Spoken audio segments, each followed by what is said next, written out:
नमस्कार विद्यार्थी मित्रांनो, स्वागत आहे तुमचं परत एकदा आपल्या YouTube चॅनलवर। आणि मित्रांनो, आज आपण 2020 राज्यसेवा पूर्वचा विज्ञान या विषयाचा आपण पेपर डिस्कस करणार आहोत। मागचे जर व्हिडिओ तुम्ही पाहिले नसेल तर कृपया करून तुम्ही 2024, 23, 22, 21 अशी एक आपण आता सिरीज चालू केली आहे आणि या माध्यमातून विद्यार्थ्यांमधील जे काही सायन्स मधली जी भीती आहे, सायन्सचे क्वेश्चन टॅकल करण्याच्या ज्या काही ट्रिक्स आहेत त्या आपण डिस्कस केलेल्या आहेत आणि सायन्स मध्ये जास्तीत जास्त मार्क्स कसे मिळता येतील त्यासाठी आपण प्रयत्न केला आहे। मित्रांनो, कृपा करून तुम्ही पहिले सर्व जे व्हिडिओ आहेत ना ते पाहून घ्या। त्याच्यामुळे येणाऱ्या जी परीक्षा असणार आहेत, आताच राज्यसेवेची मुख्यसाठीची डेट वाढून आलेली आहे आणि मित्रांनो, कंबाईनची पूर्व परीक्षा असेल किंवा मुख्य परीक्षा असेल, यामध्ये पण विज्ञान हा विषय खूप महत्वाचा आहे आणि त्या अनुषंगाने राज्यसेवेची पूर्व, आता सायन्स हा विषय राज्यसेवा पूर्व असेल किंवा कंबाईन मुख्य किंवा पूर्व असेल, इव्हन SSC असेल किंवा इतर सर्व सेवा असेल, त्या सर्वांसाठी कॉमन आहे। त्याच्यामुळे याच्यामध्ये डेप्थचा विचार केला तर थोडाफार फरक पडू शकतो, परंतु ऍज इट इज क्वेश्चन राज्यसेवेचे कॉपी होतात कंबाईन मध्ये, कंबाईनचे कॉपी होतात राज्यसेवेमध्ये। त्याच्यामुळं PYQचा जर प्रॉपर आपण अभ्यास केला तर आपल्याला येणाऱ्या परीक्षेमध्ये नक्कीच यश मिळण्याची शक्यता दाट आहे। मित्रांनो, एक गोष्ट लक्षात घ्या, हे जे क्वेश्चन्स आहेत ना, याच्यामधून आपल्याला प्रिडिक्शन्स फाइंड आउट करता येतात की येणाऱ्या परीक्षेमध्ये प्रश्न आयोग कशा पद्धतीने विचारत आहे, पॅटर्न काय आहे, या गोष्टी आपण डिस्कस करत आहोत। ठीक आहे, चला आपण सुरुवात करूया मग पहिल्या प्रश्नाला। पहिला प्रश्न आपला जो असणार आहे तो असणार आहे राज्यसेवा पूर्व परीक्षा 2020 मधला प्रश्न आहे। प्रश्न बघा, मनुष्याच्या कार्यावर ध्वनी प्रदूषणाचे परिणाम याच्याबद्दल प्रश्न विचारलेला आहे। मित्रांनो, आता बघा, तुम्ही म्हणत असाल की याच्याहून कशा पद्धतीने आपण प्रश्न जज करू शकतो का? बरोबर, आपण 100% प्रश्न जज करू शकतो। कारण बघा, राज्यसेवा 2024 मध्ये हा प्रश्न असणार आहे राज्यसेवा 2020 चा। तर या प्रश्नाला जर तुम्ही थोडंसं गुगल केलं किंवा याच्याबद्दल थोडी माहिती फाइंड आउट केली तर तुम्हाला कळेल की या टॉपिकवर परत परत प्रश्न आहे। ठीक आहे, कसं काय सापडणार तुम्हाला? बघा, हा काय विचारलाय, वेगवेगळ्या आवाजाच्या पातळी दिल्यात, ती पण डेसिबल मध्ये। ठीक आहे, इथं दिसते 100 डेसिबल, 40 डेसिबल, 70 डेसिबल, 90 डेसिबल, बरोबर। आणि इथं तुम्हाला दिले वेगवेगळे त्यांच्या कार्यामध्ये अडथळा कोणत्या पद्धतीने तयार होऊ शकतो। तुम्हाला माहिती आहे, गणपती उत्सव असेल किंवा इतर जे काही फंक्शन असतात त्याच्यामध्ये DJ लावला जातो आणि त्याची जी डेसिबलची पातळी एकदम खूप जास्त, म्हणजे जे लिमिट्स आहेत ते सगळे तोडले जातात। त्याच्यामुळे सामान्य माणसाला त्यांच्या कार्यामध्ये अडथळा निर्माण होतो, बरोबर की नाही? मग इथंच तो तुम्हाला, हा तुमच्या अभ्यासाचा पार्ट आहे। मी तर एकाच तुमच्या ऑप्शन तुम्हाला उत्तर येऊ शकतो। बघा, मग काय सांगितले, झोपेत अडथळा, कार्यक्षमतेची हानी, कायमची श्रवण क्षमतेची हानी आणि भाषणात व्यत्यय। कॉमन सेन्स ना हा प्रश्न सॉल्व्ह होऊ शकतो का? तर 100% सॉल्व्ह होऊ शकतो। मुलांना वाटतं की हे सगळं डेटा आपल्याला पाठ असला पाहिजे, काहीही गरज नाही। बघा, हा तुम्हाला म्हणजे किती डेसिबलला तुम्हाला नेमकं काय माहित पाहिजे किंवा कोणत्या गोष्टी माहित पाहिजे याच्याबद्दल बेसिक गोष्टी थोड्याफार माहित असल्या तर चालतील। कारण साऊंड हा टॉपिक आपल्याला राज्यसेवा पूर्व असेल किंवा इतर कोणतेही पेपर बघितला, सरळ सेवा असेल, कंबाईन असेल, सर्व परीक्षेमध्ये आपल्याला हा साऊंड या टॉपिकवर प्रश्न येत असतात। इव्हन राज्यसेवाचे 2024 चा पेपर बघितला तर त्याच्यामध्ये मी तुम्हाला तो प्रश्न पण दाखवणार आहे की राज्यसेवा 24 ला कसा प्रश्न आलेला आहे, 23 ला कसा प्रश्न आलेला आहे। ठीक आहे, आणि राज्यसेवा 2024, 23, इव्हन 22 मध्ये पण हा प्रश्न आहे याच्याबद्दल। हे सर्व तुम्हाला का सांगतो आहे, कारण आयोग याच पॅटर्न मध्ये परत परत प्रश्न विचारत असतो, हे टॉपिक्स तुम्हाला परफेक्ट करायचे असतात। ठीक आहे, आता बघा, हा प्रश्न लॉजिकली मी कसं सॉल्व्ह करतो बघा, 100 डेसिबल आहे म्हणजे या ठिकाणी सर्वात जास्त काय असणार आहे, जास्त डेसिबलचा आवाज कोणता आहे तर 100 डेसिबलचा।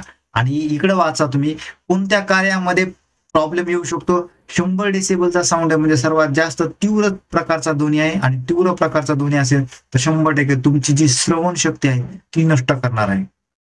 इथं तुम्हाला ऑप्शन दिसतात, या ठिकाणी तुम्हाला ऑप्शन दिसते, या ठिकाणी ऑप्शन दिसते। ठीक आहे, म्हणजे एक तुम्ही लक्षात घेऊ शकता की सर्वाधिक जास्त ज्यावेळेस तुमचं साऊंडचं जे असं तुमचे ऑप्शन क्रमांक 3 आणि ऑप्शन क्रमांक 4 हे या ठिकाणी काय झाले, एलिमिनेट झाले, बरोबर की नाही? आता बघा इथं क्वेश्चन कसे तयार होतात।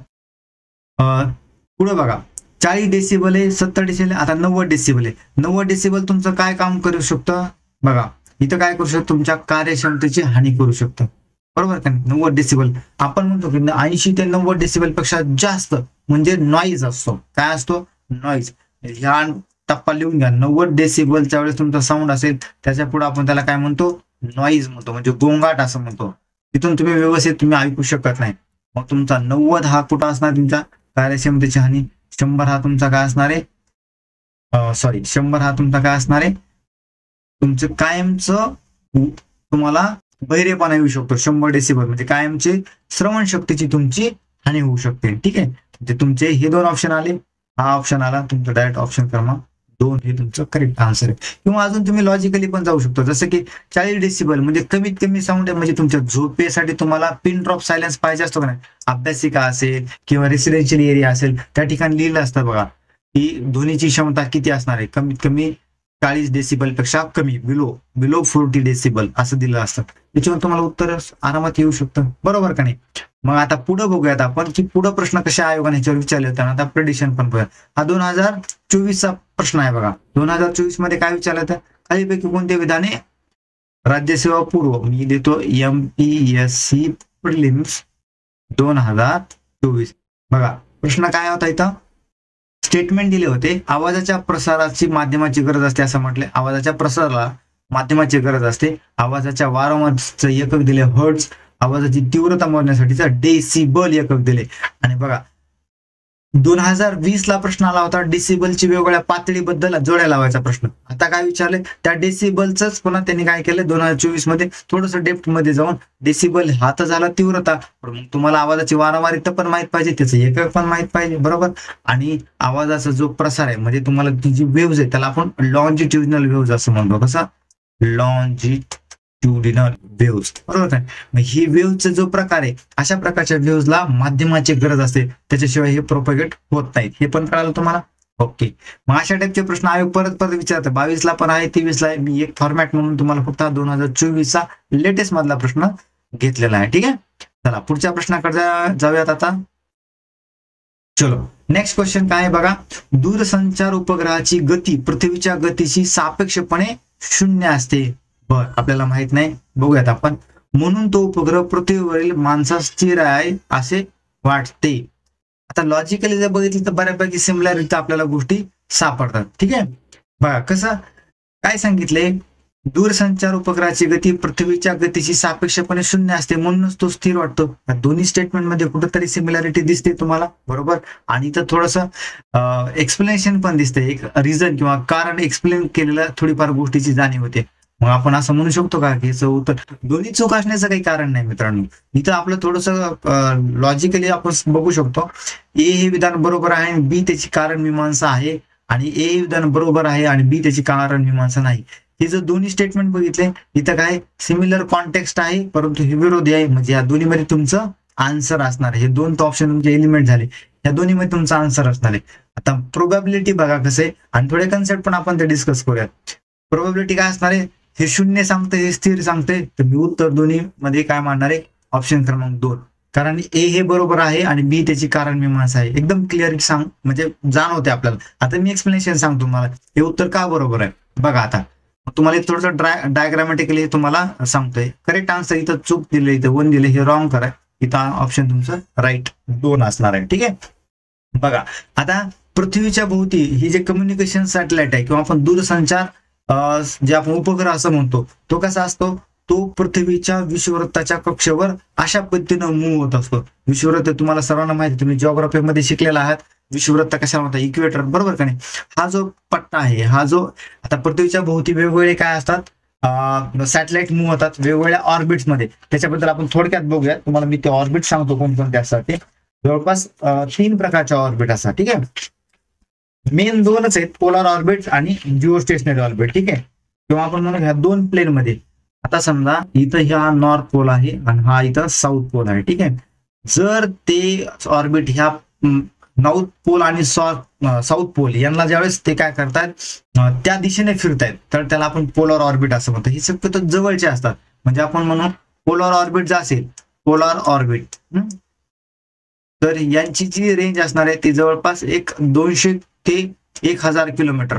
एवढ्या उंचीवरचे जे सॅटेलाइट्स असतात ते पोलार ऑर्बिटनं फिरत असतात. त्यांचा यूज काय आहे, त्यांचा यूज असतो जनरली मॅपिंग करणं, किंवा आपण असं म्हणू शकतो ज्या ठिकाणी पर्टिक्युलर कुठं डिझास्टर वगैरे होत असेल तर त्या डिझास्टरची तीव्रता फाइंड आउट करणं, किंवा काही फॉरेस्ट सर्वे वगैरे असेल तर ते सर्वे करणं किंवा क्रॉपिंग पॅटर्न जो असतो तो फाइंड आउट करणं. आता जे आपलं जे पीक विमा वगैरे मिळतो आपल्याला, तर त्याच्यामध्ये कोणत्या शेतामध्ये किती पद्धतीनं नुकसान झालेलं आहे, कुठं फ्लड आलेला आहे किंवा कुठं आग लागलेली आहे, हे सर्व फाइंड आउट करण्यासाठी पोलार सॅटेलाइटचा वापर केला जातो. ठीक आहे.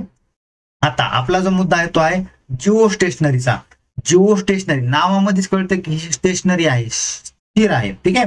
आणि जिओचा अर्थ काय, पृथ्वीच्या कक्षेच्या म्हणजे पृथ्वीची जी काही इक्वेटोरियल प्लेन आहे त्या प्लेन मध्ये तो काय करतो असतो, सॅटेलाइट फिरत असतो. ठीक आहे. आणि आपण त्याच्या डिटेल्स बघितले तर मग जिओ स्टेशनरी जर असेल तर तो एक्झॅक्टली 35,786 किलोमीटर एवढ्या उंचीवर, अप्रॉक्सिमेटली 36,000 किलोमीटर आपण धरूया.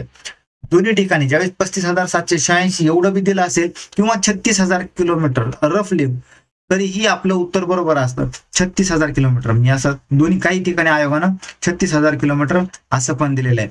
मग एवढ्या उंचीवरून जर सॅटेलाइट फिरत असेल तर, आणि ते पण इक्वेटोरियल प्लेन मध्ये, तर त्याला आपण जिओ स्टेशनरी असं म्हणतो. ठीक आहे. याचा उपयोग काय, याचा उपयोग आपल्याला कम्युनिकेशन सॅटेलाइटसाठी वापर केला जातो, दूरसंचारसाठी किंवा वेदर फोरकास्टिंग, किंवा आपण कशासाठी वापर करतो त्याचा, नेव्हिगेशनसाठी. म्हणजे जीपीएस जे म्हणतो ना, नॅव्हिगेशन. आता मित्रांनो हा का असा वापर केला जातो, कारण लक्षात घ्या, हे जे जिओ स्टेशनरी सॅटेलाइट आहेत ना, हे काय करत असतात, ह्या पृथ्वीच्या जशी दिशा आहे आणि पृथ्वीची जसा वेग आहे, पृथ्वीचा फिरण्याचा वेग, म्हणजे आपल्याला माहिती आहे पृथ्वी स्वतःभोवती एक फेरी पूर्ण करण्यासाठी 24 आवर्स लागतात, तसंच हे सॅटेलाइट पण एक फेरी पूर्ण करण्यासाठी 24 आवर्स लागत असतात त्यांना पण, 24 आवर्स. ठीक आहे. आणि यांची डायरेक्शन सुद्धा जशी पृथ्वीची आहे, वेस्ट टू ईस्ट, अशा पद्धतीनेच ते काय करतात, मूव्ह होत असतात. कळालं.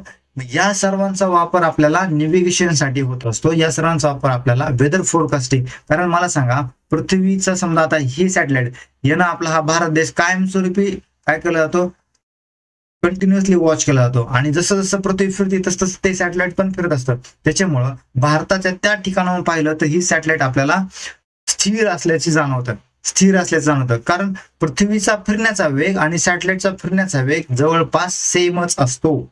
ठीक आहे. त्याच्यामुळे ते आपल्याला सापेक्षपणे कशी दिसते, स्थिर दिसते. ठीक आहे. त्याच्यामुळे आपले हे दोन्ही स्टेटमेंट आपले बरोबर असणार आहेत. आणि पहिल्या स्टेटमेंटचं दुसरं स्टेटमेंट हे एक्सप्लेनेशन बरोबर देतं. दूरसंचार उपग्रहाची गती पृथ्वीच्या गतीशी सापेक्षपणे 0 असते, कारण आपल्याला ते स्थिर असल्याचं जाणवत असतं. दूरसंचार उपग्रहाची गती पृथ्वीच्या गतीशी सापेक्षपणे कशी असते, 0 असते. ठीक आहे. आणि म्हणून तो उपग्रह पृथ्वीवरील का माणसाला आपल्याला स्थिर असं वाटतं. बरोबर. याचा ऑप्शन काय असणार आपल्याला, बरोबर आपल्याला दिसून येतं. ठीक आहे. चलो, ऑप्शन क्रमांक 2 इज करेक्ट आन्सर. चलो, अजून एक प्रकारचे समजा आपण रिमोट सेन्सिंग टॉपिक मध्ये पण डिस्कस केलेलं आहे बघा. दुसरे जे असतात त्याला सन सिंक्रोनस म्हणतात. सन सिंक्रोनस या टाईपचे काही ऑर्बिट्स असतात. ठीक आहे. हे ऑर्बिट पण काय असतात, या टाईप मध्ये, म्हणजे पोलार ऑर्बिटचाच एक प्रकार आहे. ते असे क्रॉस टाईप मध्ये मूव्ह होत असतात, पृथ्वीच्या भोवती अशा टाईप मध्ये फिरत असतात. ठीक आहे. चलो,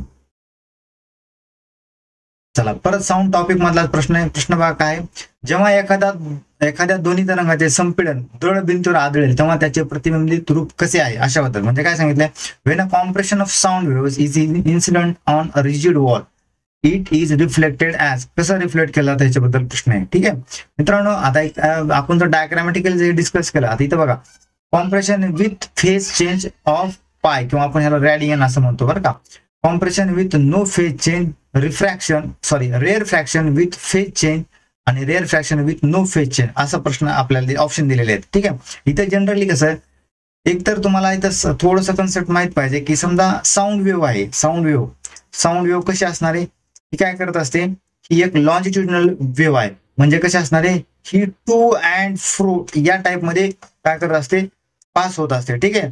टू अँड फ्रो म्हणजे कसं, आपण असं, म्हणजे डायरेक्शन ऑफ वेव्ह, समजा या ठिकाणाहून त्या ठिकाणी जर काय करावे, वेव्ह पास होत असेल, म्हणजे from here to here, then particles of the medium कसं असणार आहे, ते टू अँड फ्रो मूव्ह करत असतात. टू म्हणजे या काही ठिकाणी ते कॉम्पॅक्ट होतात, परत थोड्या अंतरावर गेल्यानंतर ते लूज पडतात, म्हणजे दोन पार्टिकल मधला डिस्टन्स वाढतं. त्याला टू अँड फ्रो मोशन असे म्हणतात. कसं म्हणतात त्याला, टू अँड फ्रो म्हणजे जवळ येणं आणि लांब जाणं, टू अँड फ्रो. ठीक आहे. तर मग हे कळतं आपल्याला, जर कॉम्प्रेशन असेल तर त्याचं आपल्याला रिजिड वॉलवर रिफ्लेक्शन होत असताना सुद्धा कॉम्प्रेशनच परत येतं. तर तुम्हाला डायग्रामॅटिकली सांगतो मी कसं होतं ते, हो का, अशा पद्धतीने म्हणजे तुम्हाला समजून येईल. ठीक आहे. बघा, हे रेअर फ्रॅक्शन आहे, आर म्हणजे रेअर फ्रॅक्शन आहे आणि हे म्हणजे कॉम्प्रेशन म्हणजे कॉम्पॅक्ट झालेलं आहे. इथं पार्टिकल जवळ जवळ आले, इथं पार्टिकल काय झाले, लांब लांब आहेत, ठीक आहे, दूर दूर आहेत. ज्यावेळेस एखादी इन्सिडेंट वेव्ह एखाद्या रिजिड वॉलला, ही रिजिड वॉल आहे, ह्या रिजिड वॉलवर आदळते, डायरेक्टली इन्सिडेंट होते, त्यावेळेस ती काय होते, त्याची डायरेक्शन चेंज होते. परंतु जर कॉम्प्रेशन आदळलं याच्यावर तर कॉम्प्रेशनच इथं काय होणार आहे, परत येणार आहे. आता तुम्ही म्हणताल मग रेअर फ्रॅक्शन आदळतं काय होणार आहे, समजा ही रिजिड वॉल आहे, समजा लक्षात घ्या ही रिजिड वॉल आहे. ठीक आहे. जर याच्यावर एक रेअर फ्रॅक्शन आदळलं, म्हणजे समजा मी आता असं करू, इथं हे रेअर फ्रॅक्शन आहे. रेअर फ्रॅक्शन म्हणजे काय असणार आहे, पार्टिकल लांब लांब आहेत, दूर आहेत आर, आणि इथं काय असणार आहे, कॉम्प्रेशन असं म्हणून. तर ह्याचं रिटर्न येताना काय असणार आहे, ज्यावेळेस ही वेव्ह परत येताना इथं सुद्धा रेअर फ्रॅक्शनच असणार आहे, इथं सुद्धा रेअर फ्रॅक्शन असणार आहे, एवढं समजून घ्या. परंतु एक गोष्ट दिसेल की आपल्याला डायरेक्शन चेंज झाल्याचा अनुभव येतोय. डायरेक्शन चेंज झाल्या, पण आयोगानं आपलं उत्तर काय दिले, कॉम्प्रेशन विथ नो फेज, हे सेकंड आन्सर त्यानं उत्तर दिलेलं आहे.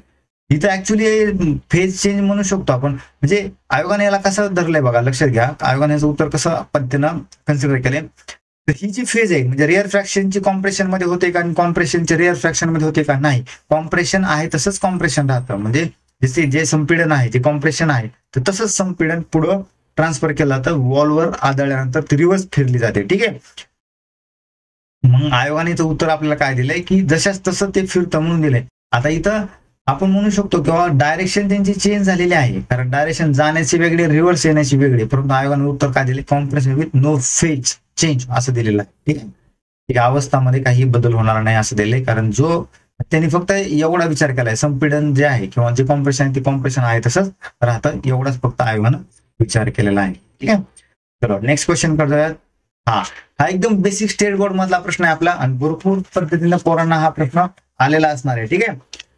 बघा प्रश्न काय सांगते, मृत प्राणी आणि वनस्पती यांच्यामध्ये कार्बन 14 ते कार्बन 12 यांचे गुणोत्तर बदलत असते. बरोबर आहे का रे मित्रांनो?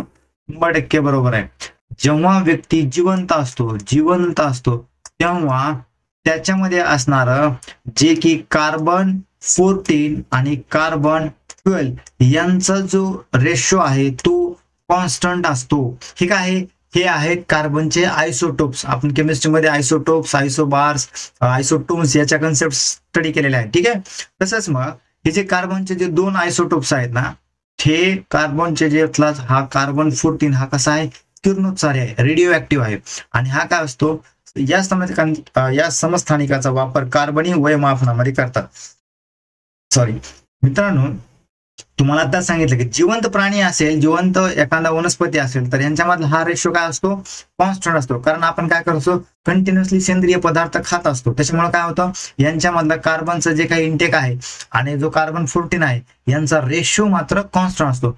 परंतु ज्यावेळेस हे प्राणी मरत होतात, त्याच्यामुळे त्यांचं जे काही इंटेक असणार आहे कार्बनचा तो स्टॉप होतो, आणि तो स्टॉप झाल्यानंतर कार्बन 14 जो असणार, जो किरणोत्सारी समस्थानिक आहे किंवा आपण त्याला म्हणून रेडिओ ऍक्टिव्ह एलिमेंट आहे, तो काय करतो, तो उत्सर्जित होऊन हळूहळू डिके व्हायला चालू होतो. मग त्याचा वापर करून हा जो रेशो आहे याच्यामध्ये किती चेंजेस झालाय, या रेशो मधला जो काही बदल असणार आहे, जो चेंज आहे, तो चेंज आपण काय केला, तो ऑब्झर्व केला. तो वेगवेगळे जे जिओलॉजिस्ट असतात ते काय करतात, हा चेंज ऑब्झर्व करतात, आणि त्याच्यानुसार ती जी वस्तू आहे किंवा तो जो प्राणी आहे तो कोणत्या काळामध्ये होता, तो केव्हा जिवंत होता, आणि मृत्यू झाल्यापासून आता कितीपर्यंत त्याचं वय झालेलं आहे, म्हणजे तो मृत्यू झाल्यापासून म्हणजे कधी काळामध्ये त्याचा मृत्यू झालेला आहे, याचा आपण एक अनुमान लावू शकतो. म्हणून आपण म्हणू शकतो याचा वापर कार्बन डेटिंग जे टेक्निक आहे त्याला आपण काय म्हणतो, कार्बन डेटिंग टेक्निक. म्हणजे कार्बन या आयसोटोपचा काय करतो, आपण वापर करतो आणि डेट फाइंड आउट करतो. बरेचसे जे काही आर्किओलॉजिकल गोष्टी असतात ना, त्या आपल्याला फाइंड आउट करण्यासाठी याचा वापर करतो. पण याचं लिमिटेशन्स काय मित्रांनो, हे फक्त म्हणजे सजीव किंवा जे मृत झाले प्राणी यांचाच अभ्यास करण्यासाठी आपल्याला ह्याचा वापर होतो. परंतु समजा काही मेटल्स असतात, तुम्ही पाहिलं असेल की पुरातत्व विभागामध्ये बरेचसे नाणी सापडतात, ते कोणत्या काळातले आहेत हे फाइंड आउट करण्यासाठी मग वेगवेगळ्या टेक्निक आता डेव्हलप झाल्या. पण ही कार्बन डेटिंगची टेक्निक प्रोबॅबली एखादा जर अवशेष असेल, म्हणजे सजीवाचा अवशेष असेल, समजा त्याचे बोन्स मिळाले असतील, डायनोसॉरचे अवशेष असतील, किंवा काही शंख शिंपले वगैरे असतात, किंवा काही फिशेस असतात, त्यांचे अवशेष पासून आपण त्यांचं वयोमान फाइंड आउट करू शकतो. आता थोडीशी यांची इन्फॉर्मेशन घेऊयात, आपली काही प्रेडिक्शन्स पण आपण ह्याच्याबद्दल घेऊयात, कारण आपल्याला बरेच याच्यावर प्रश्न येण्याची शक्यता आहे. याचा आन्सर काय असणार आहे, तर याचा आन्सर आहे ऑप्शन क्रमांक 1 इज करेक्ट ऑप्शन आहे, कारण दोन्ही स्टेटमेंट बरोबर आहेत आणि ते एकमेकाला काय करतात, बी स्टेटमेंट आहे ना तो कारण मीमांसा देतो. ठीक आहे, चला आता त्याच्यामध्ये काही डेटा आहे ना तो ऍड करून घ्या तुमच्या नोट्स मध्ये, कारण परत येऊ शकतो. हा आपल्या स्टेट बोर्ड मधला डेटा आहे. मग हा जी कार्बन डेटिंग टेक्निक आहे, कार्बनची डेटिंग टेक्निक आपण म्हणतो ना, कार्बन डेटिंग टेक्निक, ही टेक्निक कुणी फाइंड आउट केली, मग हा प्रश्न तुम्हाला येऊ शकतो. हे आपलं प्रेडिक्शन असेल. पुढचा प्रश्न तुम्हाला किंवा स्टेटमेंट मध्ये कुठंतरी तुम्हाला हा प्रश्न सापडू शकतो. तर याचा आहे विलार्ड लिबी म्हणून सायंटिस्ट जे आहेत ना, विलार्ड लिबी डब्ल्यू लिबी, असं कधी फाइंड आउट केली, 1949 ला यांनी फाइंड आउट केलेली ही टेक्निक आहे. ठीक आहे, त्यांना 1960 ला नोबेल प्राइज मिळाला होता. नोबेल प्राइज कधी मिळालं, 1960 ला. ठीक आहे, असं लिहा. परत अजून डिटेलिंग ह्याचं काय फाइंड आउट करायचंय, मी ऑलरेडी तुम्हाला सांगितलं. फॉर्म्युला जर तुम्हाला आता ह्याच्याबद्दल सांगतो, किंवा नेमकं हे रेशो कसा फाइंड आउट केला जातो, कार्बन 14 आणि कार्बन 12 नेमकं यांच्यामध्ये जो काही बदल आहे तोचा रेशो कसा फाइंड आउट केला जातो, त्यासाठी एक फॉर्म्युला आहे.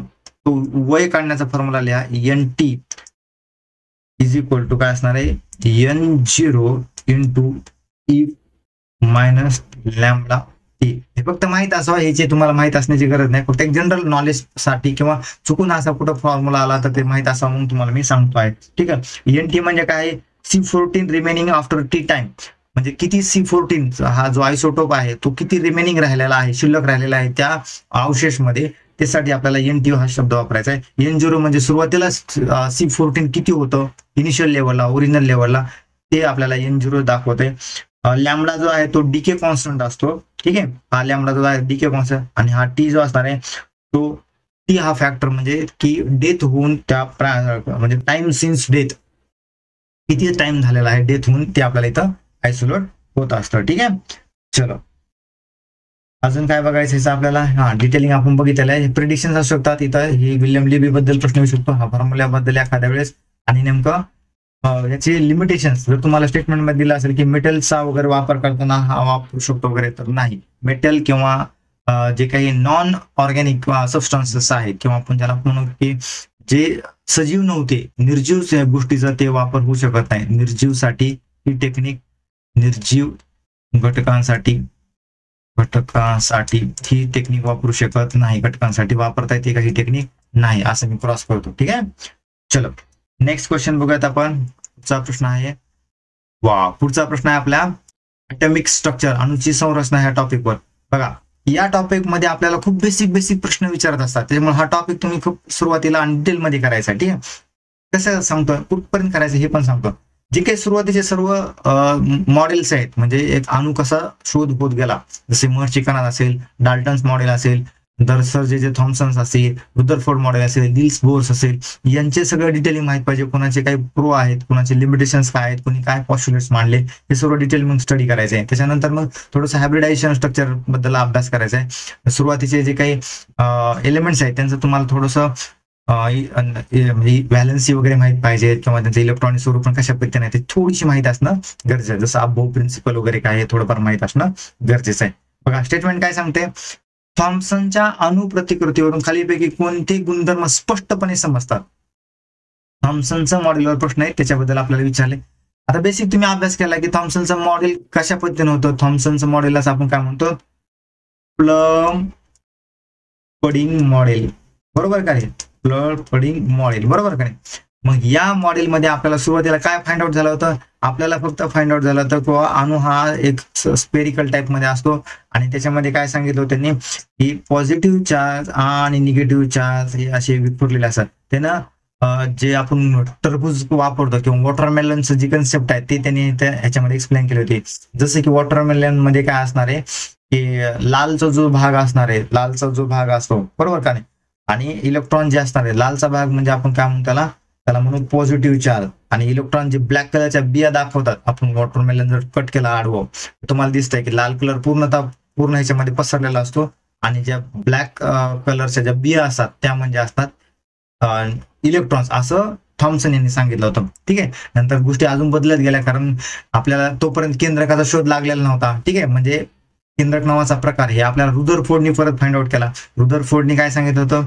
रुदरफोर्ड, एक मिनिट,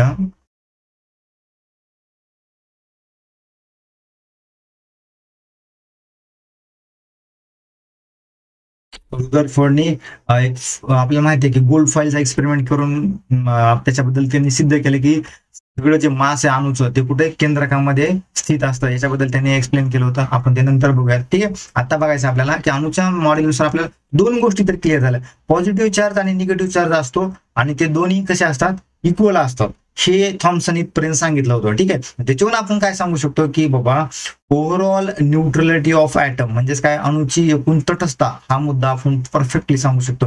आता या ठिकाणी थोडंसं तुमचं कन्फ्युजन होऊ शकतं. तुम्हाला वाटतं की मोर एक्सप्लेन करणारा हा ऑप्शन तुमचा बरोबर असेल.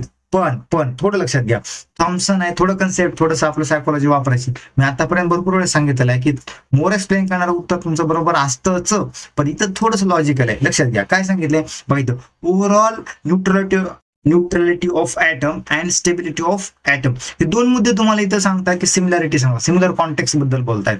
आणि इथं हायड्रोजन ॲटम हा तर निल्स बोरच्या नंतर म्हणजे त्यांनी फाइंड आउट केलं, काही संबंध आहे. अजून एक, आता पोझिशन ऑफ इलेक्ट्रॉन्स, प्रोटॉन्स आणि न्यूट्रॉन्स याच्याबद्दल मित्रांनो, न्यूट्रॉन बद्दल तर अजून काहीच आपल्याला आयडिया आलेली नव्हती. ठीक आहे. सर जे थॉम्सनच्या याच्यापर्यंत न्यूट्रॉन बद्दल काहीच आयडिया आलेली नव्हती, त्याच्यामुळे हा ऑप्शन पण कॅन्सल. आणि यांच्या पोझिशन बद्दल पण फिक्स काही नव्हतं, म्हणजे इलेक्ट्रॉन कसे रिव्हॉल्व्ह होतात वगैरे हे नंतर आपल्याला फाइंड आउट झाले. त्याच्यामुळे हे ऑप्शन पण तुमचं एलिमेंट होऊ शकतं. तुमचं 1 आणि 4 मध्ये कन्फ्युजन होत असेल तर तुमचं क्लिअर आन्सर जे आहे न्यूट्रलिटी ऑफ ॲटम म्हणजे एकूण अणुची तटस्थता, हे तुम्हाला प्लम पडिंग मॉडेल याच्यामध्ये म्हणजे सर जे थॉम्सन सांगितले या मॉडेल मधून तुम्हाला स्पष्टपणे समजतं. साधं आहे, सोपं आहे, थोडंसं लॉजिकली थोडंसं कन्सेप्ट माहिती असणं गरजेचं. हे सर जे थॉम्सन आहेत आणि हे बघा अशा पद्धतीने मॉडेल लिहिलेले. हे दिसते तुम्हाला वॉटरमेलनची कन्सेप्ट, ह्यालाच आपण काय म्हणतो? Plum pudding model. हे शब्द लक्षात राहू द्या, कारण आयोग ह्याच्यावर पण प्रश्न विचारू शकतो. ठीक आहे. बघा ह्याच्यामध्ये कसं दिलंय, हा जो रेड कलरचा आहे, रेड कलरचा म्हणजे तुमचा पॉझिटिव्ह चार्ज असणार आहे. आणि हे जे तुम्हाला ब्लॅक दिसतंय, ब्लॅक ज्या सीड्स आहेत, तर तो म्हणजे तुमचा असणार आहे इलेक्ट्रॉन्स, हे निगेटिव्ह चार्ज असं. आणि हे दोन्ही चार्ज एकमेकाला न्यूट्रल करतात असं. आणि कम्प्लीट जो ॲटम आहे तो इलेक्ट्रिकली न्यूट्रल असतो असं सर जे थॉम्सन सांगितलं. आणि हे बरोबर आहे, फक्त थोडंसं त्यांच्या पोझिशन बद्दल आपल्याला नंतर रुदरफोर्डनी एक्सप्लेन करून दिलेलं आहे. ठीक आहे. चलो नेक्स्ट क्वेश्चन कडे जाऊयात आपण. पुढचा प्रश्न बघा. प्रश्न काय आहे? ट्रिटियमचे अर्धायुष्य 12.5 वर्ष असून त्याचा बीटा किरणांनी क्षय होते. बर 25 वर्षानंतर मूळ ट्रिटियमचा किती अंश अक्षय शिल्लक राहील असं विचारले. बघा आयोगानं दरवर्षी हे जे ट्रिटियम काय आहे मित्रांनो, हायड्रोजनचे 3 काय असणार आहेत? आयसोटोप्स आहेत. प्रत्येक वर्षी आयोगाने याच्याबद्दल प्रश्न विचारला. मी ऑलरेडी मागचे व्हिडिओ तुम्ही पाहिले नसेल तर तुम्ही कृपा करून काय करायचे, मागचे व्हिडिओ पण पहा, त्याच्याबद्दल पण मी सांगितलेलं आहे की हे आयोग, हे जे शब्द आहेत ट्रिटियम, तुम्ही लगेच गुगल करायचं, माहिती काढायची की ट्रिटियम काय आहे. तर आयोगाने 2024 मध्ये काय विचारलं होतं? ड्यूटेरियम म्हणजे काय? ड्यूटेरियम. आयोगाने असं विचारलं की खालीलपैकी जड पाणी कशाला म्हणतात, आणि ऑप्शन दिले होते मग प्रोटियम, ड्यूटेरियम, ट्रिटियम अशा टाईपचे ऑप्शन होते. मग तुमचं करेक्ट ऑप्शन होतं ड्यूटेरियम बद्दल. म्हणजे आयोग इथंच प्रश्न तुम्हाला फिरवतो. आता बघा ट्रिटियम बद्दल प्रश्न विचारला. इव्हन 2023 मध्ये तुम्हाला ट्रिटियमचा अणुअंक किती आहे हा प्रश्न विचारलेला आहे. म्हणजे तिथंच फिरवतोय तुम्हाला. थोडंसं वाचायचं म्हणजे त्याच लेवलला वाचणं तुम्हाला गरजेचं आहे. ट्रिटियमचं अर्धायुष्य तुम्हाला दिलं इथं 12.5 वर्ष. म्हणजे हे जे हायड्रोजन 3 आयसोटोप्स आहेत त्याला म्हणतो आपण प्रोटियम, याला म्हणतो ड्यूटेरियम, याला म्हणतो ट्रिटियम. ट्रिटियम मध्ये किती असणार? अणुअंक एकच असतो, परंतु याचा अणुवस्तू म्हणा 3 असतो म्हणून याला ट्रिटियम म्हणतात. ठीक आहे.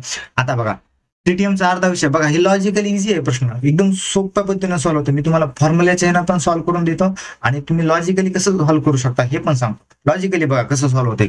ट्रिटियमचा अर्धायुष्य किती आहे? 12.5 वर्ष. बरं एवढं तुम्हाला माहिती आहे. म्हणजे टी हाफ तुम्हाला माहिती आहे ट्रिटियमचा. टी हाफ किती आहे? 12.5 वर्ष. ठीक आहे. आता मी विचार करतो की हा 0 वर्ष असेल, 0 वर्ष असताना ट्रिटियमचं क्वांटिटी किती होती? 1 kg असं कन्सिडर करू. 1 kg, 1 kg धरा, 1 टन धरा, तुम्ही काही धरू शकता, पण आपण 1 असं किंवा 1 युनिट असं म्हणू. केजीचा नको वापर करायला, तुमचं कन्फ्युजन होईल. 1 युनिट होतं. म्हणजे TTM माझ्याकडे आता किती होता 1 युनिट आहे आणि त्याचा जो वर्ष आहे ते म्हणून आपण 0. आपल्याला माहिती आहे की 12.5 वर्ष झाले की तो 1 पासून काय होतो अर्धा होतो, कारण अर्धा आयुष्य आपल्याला माहिती आहे किती होतं 12.5 वर्ष. समजा मी असा विचार केला की इथून पुढे 12.5 वर्ष त्यानं काय केलंय डिके होत गेलाय, त्याचं युनिट किती झालंय 0.5, म्हणजे 1 युनिट होतं त्याचं 0.5 अर्धा युनिट झालं. बरोबर आहे, कळालं. आता मी विचार करतो की याच्यापासून आपण परत अजून काय केलंय 12.5 वर्ष गेलो, याच्यापासून पुढे 12.5 वर्ष म्हणजे टोटल 0 पासून किती झालं आता 25 वर्ष. बरोबर 25 वर्ष. तर मग 0.5 जे काही युनिट आहेत किती शिल्लक राहिला असेल तर इथं आता 0.25 ह्याच्यापेक्षा निम्म झालं ना अजून. बरोबर का नाही. टोटल 25 वर्षामध्ये तुमचं किती झालेलं आहे 0.25 एवढं तुमचं युनिट आता TTM शिल्लक राहिलेलं आहे. त्यांनी विचारले 25 वर्षानंतर मूळ TTMचं किती शिल्लक राहिलंय. शून्य तर असणारच नाही, कारण शून्य सुरुवातीलाच होतं आणि एवढं पण असणार आहे. तर तुमचा आन्सर आहे 0.25. ओके. आता आपण फॉर्म्युलेनं सॉल्व्ह करून बघा. इथं तुम्हाला क्लिअर झाले फॉर्म्युलेनं. आता पुढे बघा फॉर्म्युला बघा काय सांगत आहे. NT is equal to N0 1/2 to the power T upon T½ कळालं. बघा म्हणजे इथं टी दिलंय इथं सगळं. NT म्हणजे काय, सध्या किती क्वांटिटी शिल्लक राहिली ते आपल्याला फाइंड आउट करायचे. म्हणजे TTM ची आपल्याला NT फाइंड आउट करायचं, TTMचा आपल्याला फाइंड आउट करायचा आहे. ठीक आहे. TTM साठी मी TR करतो. ठीक आहे. तर N0 सुरुवातीला किती होतं, समजा आपण म्हणू 1 होता, कन्सिडर केलाय. ठीक आहे. हा फॉर्म्युला आहे तास 1/2 आहे. तर बघा T टाइम नंतर किती टाइम नंतर 25 वर्षानंतर किती राहिलाय ते आपल्याला फाइंड आउट करायचं. 25 वर्षानंतर जे काही डिके झालेलं आहे हळूहळू त्याचं काय होणार आहे, हे किरणोत्सारी एलिमेंट्स असतात ना, हळूहळू त्यांच्यामध्ये वेगवेगळे रेडिएशन बाहेर पडत असतात आणि त्यांचा हळूहळू मास कमी होत असतो. ठीक आहे. तर बघा 25 वर्षानंतर आपल्याला किती मिळणार ते फाइंड आउट करायचंय. त्याचा T½ दिलेला आहे त्यांनी 12.5 वर्ष हे आहे तसं लिहितो. ठीक आहे. आता सॉल्व्ह करून घेऊयात. 1 × 1/2 किती असणार याचा, आधी वरचं सॉल्व्ह करून घेऊयात. 1 × ब्रॅकेट 1/2 पॉवर किती 12.5च्या दुप्पट असणार आहे. बरोबर, मी 2 असं लिहितो. ठीक आहे. चला आता सॉल्व्ह करू. 1 × हे काय 1/2 आणि 1/2 यांचा गुणाकार म्हणजे याचा स्क्वेअर केलाय ना, उत्तर किती आलं रे तुमचं 1/4 आणि 1/4 इज नथिंग बट 0.25 आलं का रे. फॉर्म्युल्याचा वापर केला तरी बी चालते किंवा तुम्ही लॉजिकली सॉल्व्ह केलं तरी पण उत्तर तुमचं येतं. अशी न्यूमेरिकल्स आपण काय केले आपल्या टेलिग्राम चॅनलवर जेवढे आतापर्यंत आयोगाने जेवढे काही न्यूमेरिकल्स घेतलेले ते सर्व न्यूमेरिकल्स आपण काय केले तिथं तुम्हाला फ्री ऑफ कॉस्ट तुम्हाला उपलब्ध करून दिले. ती फक्त PDF डाउनलोड करायची, प्रॅक्टिस करायची आहे आणि तुम्हाला त्याचं सोल्युशन्स पण दिलेले आहे, ते पण तुम्ही फाइंड आउट करू शकता. आपल्या टेलिग्राम चॅनलची लिंक आपल्या डिस्क्रिप्शन बॉक्समध्ये तुम्हाला भेटून जाईल. ठीक आहे. किंवा आपल्या चॅनलच्या सुरुवातीला पण भेटून जाईल. ठीक आहे. चलो नेक्स्ट क्वेश्चन कडे जाऊयात. पुढचा प्रश्न बघूया. बघा प्रश्न काय सांगतोय, 300 वॅट चे एक धुलाई मशीन प्रतिदिन किती तास चालवलं, 1 तास चालवले. जर एका युनिटचा दर हा 3 रुपये असेल तर मार्च महिन्यामध्ये, हा कीवर्ड्स आहे सगळे, मार्च महिन्यामध्ये त्या मशीनसाठी वापरलेल्या विजेचा खर्च किती काढा. बघा एक वॉशिंग मशीन आहे. ठीक आहे. ते काय करतंय 300 वॅट दररोज काय करते कंझ्युम करते, पण किती तास वापरला जाते 1 तास वापरला जाते.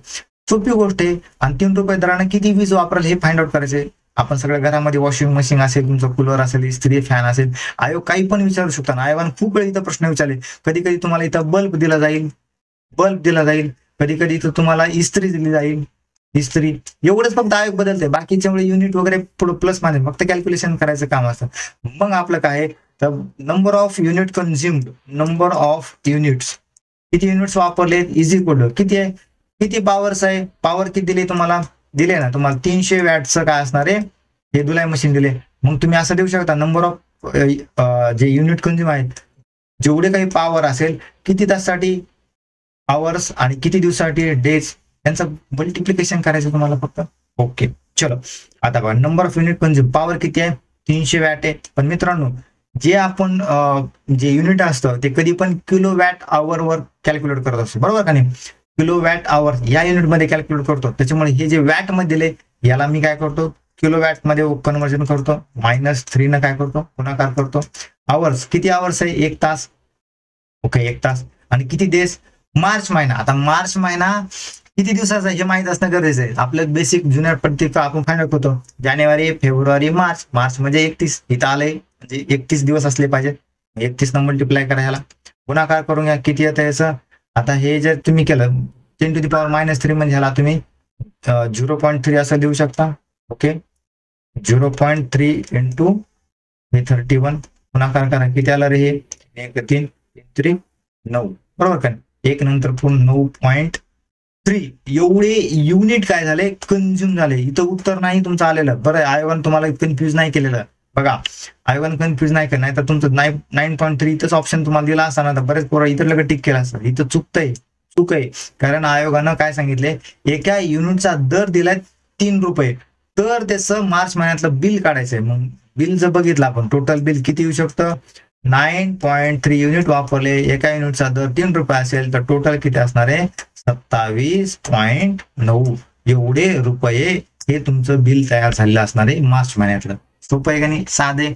फक्त बेसिक गोष्टी पाहिजेत आणि थोडस लॉजिक्स वापरता आले तर तुम्हाला हे उत्तर येऊ शकतात. त्याच्यामुळे हे न्यूमेरिकल्स आहेत, ह्याच्यामध्ये थोडेसे फॉर्म्युले माहित असणं गरजेचं आहे. ठीक आहे, सोपं असतं मित्रांनो, एकदम 0 मिनिटांमध्ये तुमचं उत्तर येऊ शकतं. ठीक आहे, चला नेक्स्ट क्वेश्चन कडे जाऊयात. बघा हा थोडासा पर्यावरण ओरिएंटेड प्रश्न आहे. सोपा प्रश्न, एकदम लॉजिकली, एकदम सोप्या पद्धतीने आपण फाइंड आउट करू शकतो. बघा संपुष्टात न येणारी संसाधने. बघा या कॅचेचा ऑप्शन तुम्ही डायरेक्ट उत्तर मारू शकता. एला काय, संपुष्टात न येणारी संसाधने, सौर ऊर्जा. बघा मानव निर्मित प्रत्यय, जीवाश्म इंधन हे तर संपुष्टात येणार आहेत. ओझोनचा दाट थर, हे पण आपण आपल्या वेगवेगळे फ्रीज वगैरे ह्याचा वापर करून आपण काय करतो, ओझोनचा थर आपण नष्ट करतो. संपुष्टात न येणाऱ्या काय असणार आहे, सौर ऊर्जा. 3 ऑप्शन इथं असेल, ऑप्शन क्रमांक 3 तुम्हाला. बाकीचं एकदम सोपंच आहे. स्ट्रॅटोफिअर कुठं असणार आहे, ओझोनचा थर इथं असणार आहे. बरोबर, हे काय सांगितलंय, क्लोरोफ्लोरोकार्बन्स हे काय होत आहे, मानवी कृत्यानुसार तयार होणारा घटक आहे, जो काय करतोय सध्या ग्लोबल वॉर्मिंगसाठी सगळ्यात जास्त जबरदस्त कॉन्ट्रीब्युट करणारा घटक आहे ग्लोबल वॉर्मिंग. आणि इव्हन ओझोनचा थर पण नष्ट करायला कॉन्ट्रीब्युट करत असतो. ठीक आहे, C2 म्हणजे हा काय असणार आहे, काही जे आहेत ना हे कोळसा, पेट्रोलियमचे जे काही आपली संसाधने आहेत किंवा रिसोर्सेस आहेत, हे काही कालांतराने नष्ट होणारे रिसोर्स आहेत. त्याच्याबद्दल त्यांनी सांगितले हे काही परत तयार होत नसतं, ह्याला हजारो वर्ष तयार होण्यासाठी लागत असतं. ठीक आहे, ऑप्शन क्रमांक 3 इज युअर राईट आन्सर. चलो नेक्स्ट क्वेश्चन कडे जाऊयात. बघा हा प्रश्न तुमच्या सीसॅट सारखा प्रश्न आहे मित्रांनो.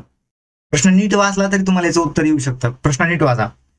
सध्या जागतिक पातळीवर ताज्या आणि चांगल्या प्रतीच्या फुलांची मानवी आहारात वाढत्या प्रमाणात मागणी आहे. मानवी आहारामध्ये, बरोबर. वरील विधान निम्न निर्देशित संभाव्य उपयुक्ततेवर आधारित असून त्यापैकी एक वरील विधानाच्या संदर्भाने संयुक्तिक नाही. बरेच मुलांनी हे वाचायचं विसरून गेले स्पीडमध्ये. बरोबर आहे, तुम्ही एक वेगळ्या टेम्परामेंट मध्ये असता मित्रांनो आणि त्या स्पीडमध्ये तुम्हाला काही गोष्टी क्लिअर होत नाहीत.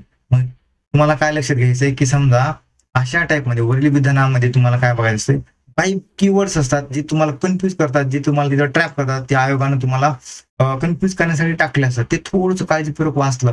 हा प्रश्न आपला कॉम्प्रेहेन्शनचा म्हणूया आपण. कॉम्प्रेहेन्शन म्हणजे तुमचं वाचन कौशल्य आणि त्यातून आकलन तुमचं किती होतंय हे तुम्हाला समजलं पाहिजे. ठीक आहे, मग आता आपल्याला काय विचारले, संयुक्तिक नसलेले कारण ओळखा म्हटले. म्हणजे मानवी आहारामध्ये फुलांचा वापर होऊ लागलाय. मानवी आहारामध्ये ऍज अ फूड म्हणून. मग फूड आपण कायसाठी करतो, साधी गोष्ट आहे. काही आपल्याला ऊर्जा देण्यासाठी असतात काही फूड्स, काही आपल्याला त्याच्यासोबत काही म्हणजे विटॅमिन्स, मिनरल्स असे काही घटक जे आपल्या शरीरासाठी गरजेचे असतात ते प्रोव्हाइड करणारे रिसोर्सेस म्हणून आपण फूडचा वापर करत असतो. फुलामध्ये काय काय त्यांनी सांगितलंय बघा. फुलामध्ये नैसर्गिकरित्या अँटीऑक्सिडंट्स आणि अपमार्जन, ज्यामध्ये क्रियाशील ऑक्सिजन अपमार्जन करण्याची क्षमता असलेली अशी कार्यक्षमता असते. चांगली गोष्ट आहे ना, अँटीऑक्सिडंट आहेत, अपमार्जक घटक आहेत आपल्या बॉडीमध्ये, चांगली गरज आहे आपल्याला. मग फुल आपण खाणार त्यासाठी. ठीक आहे, फुलामध्ये अँथोसायनिन प्रचुर प्रमाणात असते. बरं, हे पण आपण पॉझिटिव्ह म्हणू शकतो. फुलं आकर्षक असून परागण प्रक्रियेत सहाय्य करतात. मग ह्याचा फूड म्हणून काही वापर आहे का बघा, कॉम्प्रेन्शन. ह्याचा फूड म्हणून काही वापर आहे का, परागकण म्हणजे पॉलिनेशन साठी वापरला जातात. ही एक बाहेरची प्रक्रिया आहे, ह्याचा फूड म्हणून काय उपयोग आहे का, नाही. म्हणजे तुमचा आन्सर काय असणार आहे, ऑप्शन क्रमांक 3. चौथा बघा, फुलं महत्वाचे जीवनसत्व खनिजांचा सोर्स आहे. बरोबर आहे, चालतंय, काय प्रॉब्लेम नाही. फूड आपण त्यासाठी वापर करतो. बघा फक्त तुमच्या कॉम्प्रेन्शन पार्ट म्हणजे तुमचा आकलन क्षमता याच्यावर हा प्रश्न तुम्हाला सुटला असला पाहिजे, इझिली सुटत होता. ठीक आहे, चला नेक्स्ट क्वेश्चन कडे जाऊयात. बघा हा पण तुमचा थोडासा आता आपल्या जिओग्राफी किंवा पर्यावरणाच्या रिलेटेड हा प्रश्न येऊन जातो. काय सांगितलंय बघा, प्रश्न असा सांगितलाय की बायोस्फिअर, लिथोस्फिअर, हायड्रोस्फिअर आणि ऍटमॉस्फिअर यांना तुम्हाला फक्त जोड्या लावायच्या. सोपं गोष्ट आहे रे. बघा आता काय सांगेल मी, शेवटपासून लावायला चालू करा म्हणजे तुम्ही पटकन उत्तराकडे जाऊ शकता. ऍटमॉस्फिअर म्हणजे काय असणार आहे, पृथ्वीच्या सभोवतालचे आवरण. मग डी ला 3 असलेला एकच ऑप्शन असेल.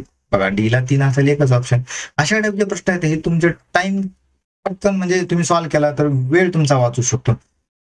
मग असे प्रश्न सॉल्व्ह करताना कधी पण तुम्ही शेवटापासून वर सॉल्व्ह करायला जायचे. कारण तुम्हाला बायोस्फिअर, लिथोस्फिअर यांच्यामध्ये कन्फ्युज करण्याला बरोबर. आता बायोस्फिअर तर तुम्हाला आला असं इथं पण आहे, इथं पण आहे, बरोबर तुम्हाला दुसरी जोडी फाइंड आउट करावी लागली असते.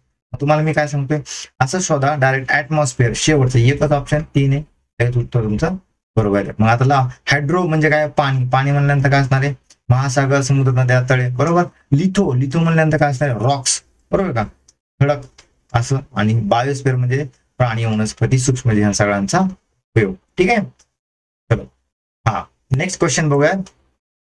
खालीलपैकी कृत्रिम प्रक्रियेमध्ये अलैंगिक जननाद्वारे योग्य खोड आणि आवश्यक मुळाद्वारे प्रजनन केल्या जाते, तर काय आहे ही विचारले. आता मित्रांनो 2 प्रकारचं आपण रिप्रोडक्शन पाहिलं. एक सेक्शुअल रिप्रोडक्शन म्हणजे लैंगिक रिप्रोडक्शन आणि एक असेक्शुअल रिप्रोडक्शन म्हणजे अलैंगिक असं.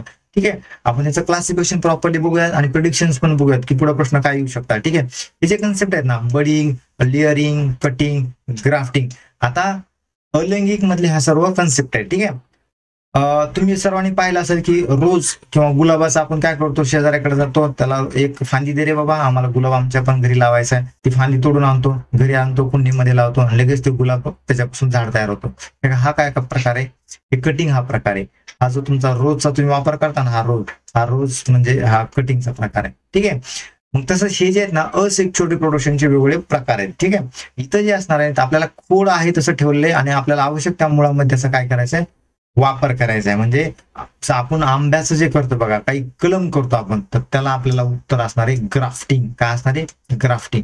मित्रांनो याच्यामध्ये काय केलं तर जे जुनं जे काही रूट असणार, जुनं जे काही खोड असणार आहे ह्याच्यामध्ये काय करतो आपण, ग्राफ्टिंग करून पाहिजे असलेलं दुसरा एक काय करतो, घटक ह्याच्यामध्ये ऍड करतो आणि आपल्याला पाहिजे असेल त्याच्या पद्धतीनं झाड आपल्याला उपलब्ध होतं. आंब्याचं तुम्हाला माहित असेल की गोड असणारा आंबा आपण काय करतोय, आंबट असणाऱ्या आंब्यामध्ये त्याचं ग्राफ्टिंग करून नंतर त्याला येणारे आंबे पण गोड आंबे यायला लागतात. पाहिलं असेल तुम्ही, पर्टिक्युलर वेगवेगळ्या जातीचे आंबे एकाच खोडामध्ये आपण वेगवेगळ्या 3-4 फांद्याचे वेगवेगळ्या प्रकारचं ग्राफ्टिंग करू शकतो. ठीक आहे, त्याचा आन्सर असणार आहे ग्राफ्टिंग. आता वेगवेगळे आपण प्रकार पण बघूयात काय असतं ते पण तुम्हाला सांगतो. बघा, असेक्शुअल रिप्रोडक्शन आणि सेक्शुअल रिप्रोडक्शन आणि असेक्शुअलचे पण वेगवेगळे प्रकार आहेत. नॅचरल नैसर्गिक पद्धतीने होणारं आणि आर्टिफिशियल म्हणजे आपण त्याला काय म्हणू, कृत्रिम पद्धतीने केलं जाणार आहे. आता budding, vegetative propagation, fragmentation, spore formation हे जे असणार आहेत ना, हे नॅचरल टाईपचे काय असणार आहे, असेक्शुअल रिप्रोडक्शनचे प्रकार आहेत.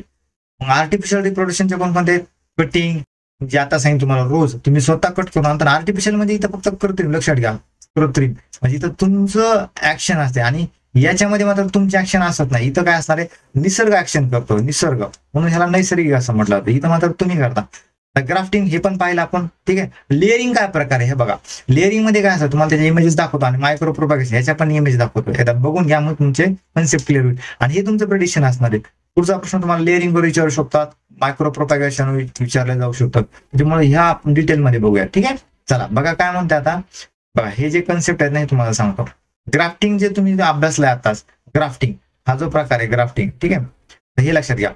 हे असं असतं, हा जो जुनं खोड आहे, जुनं खोड, त्या जुना खोडाला नवीन ज्याचं आवश्यकता असलेला त्याचा जो आपल्याला अनवॉन्टेड पार्ट आहे आपण हा कट केला. ठीक आहे, आणि जो गरजेचा आहे, ज्याचा आपल्याला आता गरज आहे, जशा पद्धतीनं फळं पाहिजे त्या पद्धतीने आपण काय करतो, तो घटक इथं काय करतोय, ग्राफ्ट करतोय. ह्याला एअर टाईट केलं जातं, बांधलं जातं. नंतर काही दिवस ठेवल्यानंतर ऑटोमॅटिक हे एकमेकाला काय करतात, कनेक्ट होतात आणि नंतर हे जे झाड आहे आपल्याला पाहिजे ते घटक किंवा पाहिजे ते कॅरेक्टरिस्टिक पाहिजे ते, म्हणजे समजा गोड आंब्याचं असेल तर गोड आंबे आपल्याला यायला चालू होतात. आता हा जो प्रकार आहे याला लेअरिंग असं म्हणतात. हा जो प्रकार आहे इथं काय केलं जातं, इथं तुम्हाला दिसतंय, इथं काय केलं जातं, तर ही जी झाड आहे ह्या झाडाची एक फांदी आपण जमिनीमध्ये काय केलंय, जमिनीमध्ये आपण ड्रॉप केली आहे. जमिनीमध्ये आपण त्याला किंवा आपण मातीमध्ये असं डायरेक्ट काय केलंय, ठेवलेली आहे किंवा मातीमध्ये त्याला असे दाबलेली आहे. ठीक आहे, नंतर काय होतं, जमिनीच्या संपर्क आला की याच ठिकाणी ह्याला काय होतात, रूट्स यायला चालू होतात. इथंच या ठिकाणी मुळं यायला चालू होतात. इथून एक नवीन प्लांट तयार होतो. ह्याला म्हणायचं कृत्रिम असलेलं. कसलं कृत्रिम, कारण इथं नैसर्गिक पद्धतीने आहे का नाही, तुम्ही स्वतः इथं काय करताय, ही फांदी जमिनीमध्ये टाकताय. मग ह्याला आपण लेअरिंग असं म्हणू. काय म्हणू? लेअरिंग. कन्सेप्ट माहित असू द्या, ठीक आहे, लेअरिंग असं म्हणू. इथं नवीन प्लांट तयार होतो. आता हे टीम मला सांगितलं कटिंग, म्हणजे एखादं झाड जे तुम्हाला पाहिजे आहे तर काय करायचं, कट करायचं आणि आपल्या ठिकाणाहून लावायचे. हा कटिंगचा पार्ट आहे, कटिंग. ओके. आणि तिसरं जे होतं आपण पाहिलंय मायक्रो प्रोपॅगेशन. इथं काय केलं होतं, जो घटक तुम्हाला गरजेचा आहे त्या घटकापासून आपण काय केलं जातं, नवीन प्लांट ग्रो केला जातो. परंतु कशा पद्धतीनं, टिश्यू कल्चर पद्धतीनं. आता टिश्यू कल्चर काय प्रकार आहे, तर हे आपल्या सायन्स अँड टेक मधलं जे तुमचं 12वी एनसीईआरटी आहे त्याच्यामध्ये आपल्याला भरपूर डिटेलमध्ये एक्सप्लेन केलंय. किंवा तुम्ही राज्यसेवा मुख्य देणार असेल तर आपण आपल्या सायन्स अँड टेकच्या बॅच मध्ये सुद्धा ते गोष्ट एक्सप्लेन केलंय की टिश्यू कल्चर काय प्रकार असतो. टिश्यू कल्चर एक म्हणजे ऍडव्हान्स टाईपची टेक्नॉलॉजी आहे. सध्या आपण तिचा वापर खूप पद्धतीने करतोय, इन्सुलिन सारखे घटक म्हणजे जे काय औषध वगैरे तयार करण्यासाठी. आणि खूप वास्ट पद्धतीने टिश्यू कल्चर आता आपण वापरत आहोत, नवीन नवीन पाहिजे त्या कॅरेक्टरचे प्लांट्स ग्रो करण्यासाठी. ठीक आहे. ह्याच्यामध्ये जो काय प्लांट समजा आपण ह्याचं लिप घेतलेलं, ह्या लिप्स पासून त्याचं इंडिव्हिज्युअल ज्या सेल्स आहेत त्या सेल्स आयसोलेट केल्या जातात, त्या लॅबोरेटरीमध्ये एका प्रोटेक्टेड कंडिशन मध्ये ग्रो केल्या जातात. त्याच्यापासून हे स्मॉल प्लांट्स तयार केला, त्याला आपण सीडलिंग्स असं म्हणतो. आणि सीडलिंग पासून पुन्हा मोठे प्लांट ग्रो केले जातात. ही एक कम्प्लीट सायकल ह्या प्रोसेसला टिश्यू कल्चर असं म्हणतो. ठीक आहे. चलो, म्हणजे तुमच्या इथल्या गोष्टी क्लिअर झाल्या. मायक्रो प्रोपॅगेशन, लेअरिंग, ग्राफ्टिंग आणि कटिंग. आणि हे जे असणार आहे ते ह्याला काय म्हणतो आपण, नैसर्गिक असलेले प्लांट सेक्च्युअल रिप्रोडक्शन. ठीक आहे. कुठलाही प्रश्न आला तरी तुमचा प्रश्न चुकला नाही पाहिजे. ठीक आहे. चला, हा बेसिक प्रश्न आहे तुमचा, फॅक्ट्स ओरिएंटेड आहे.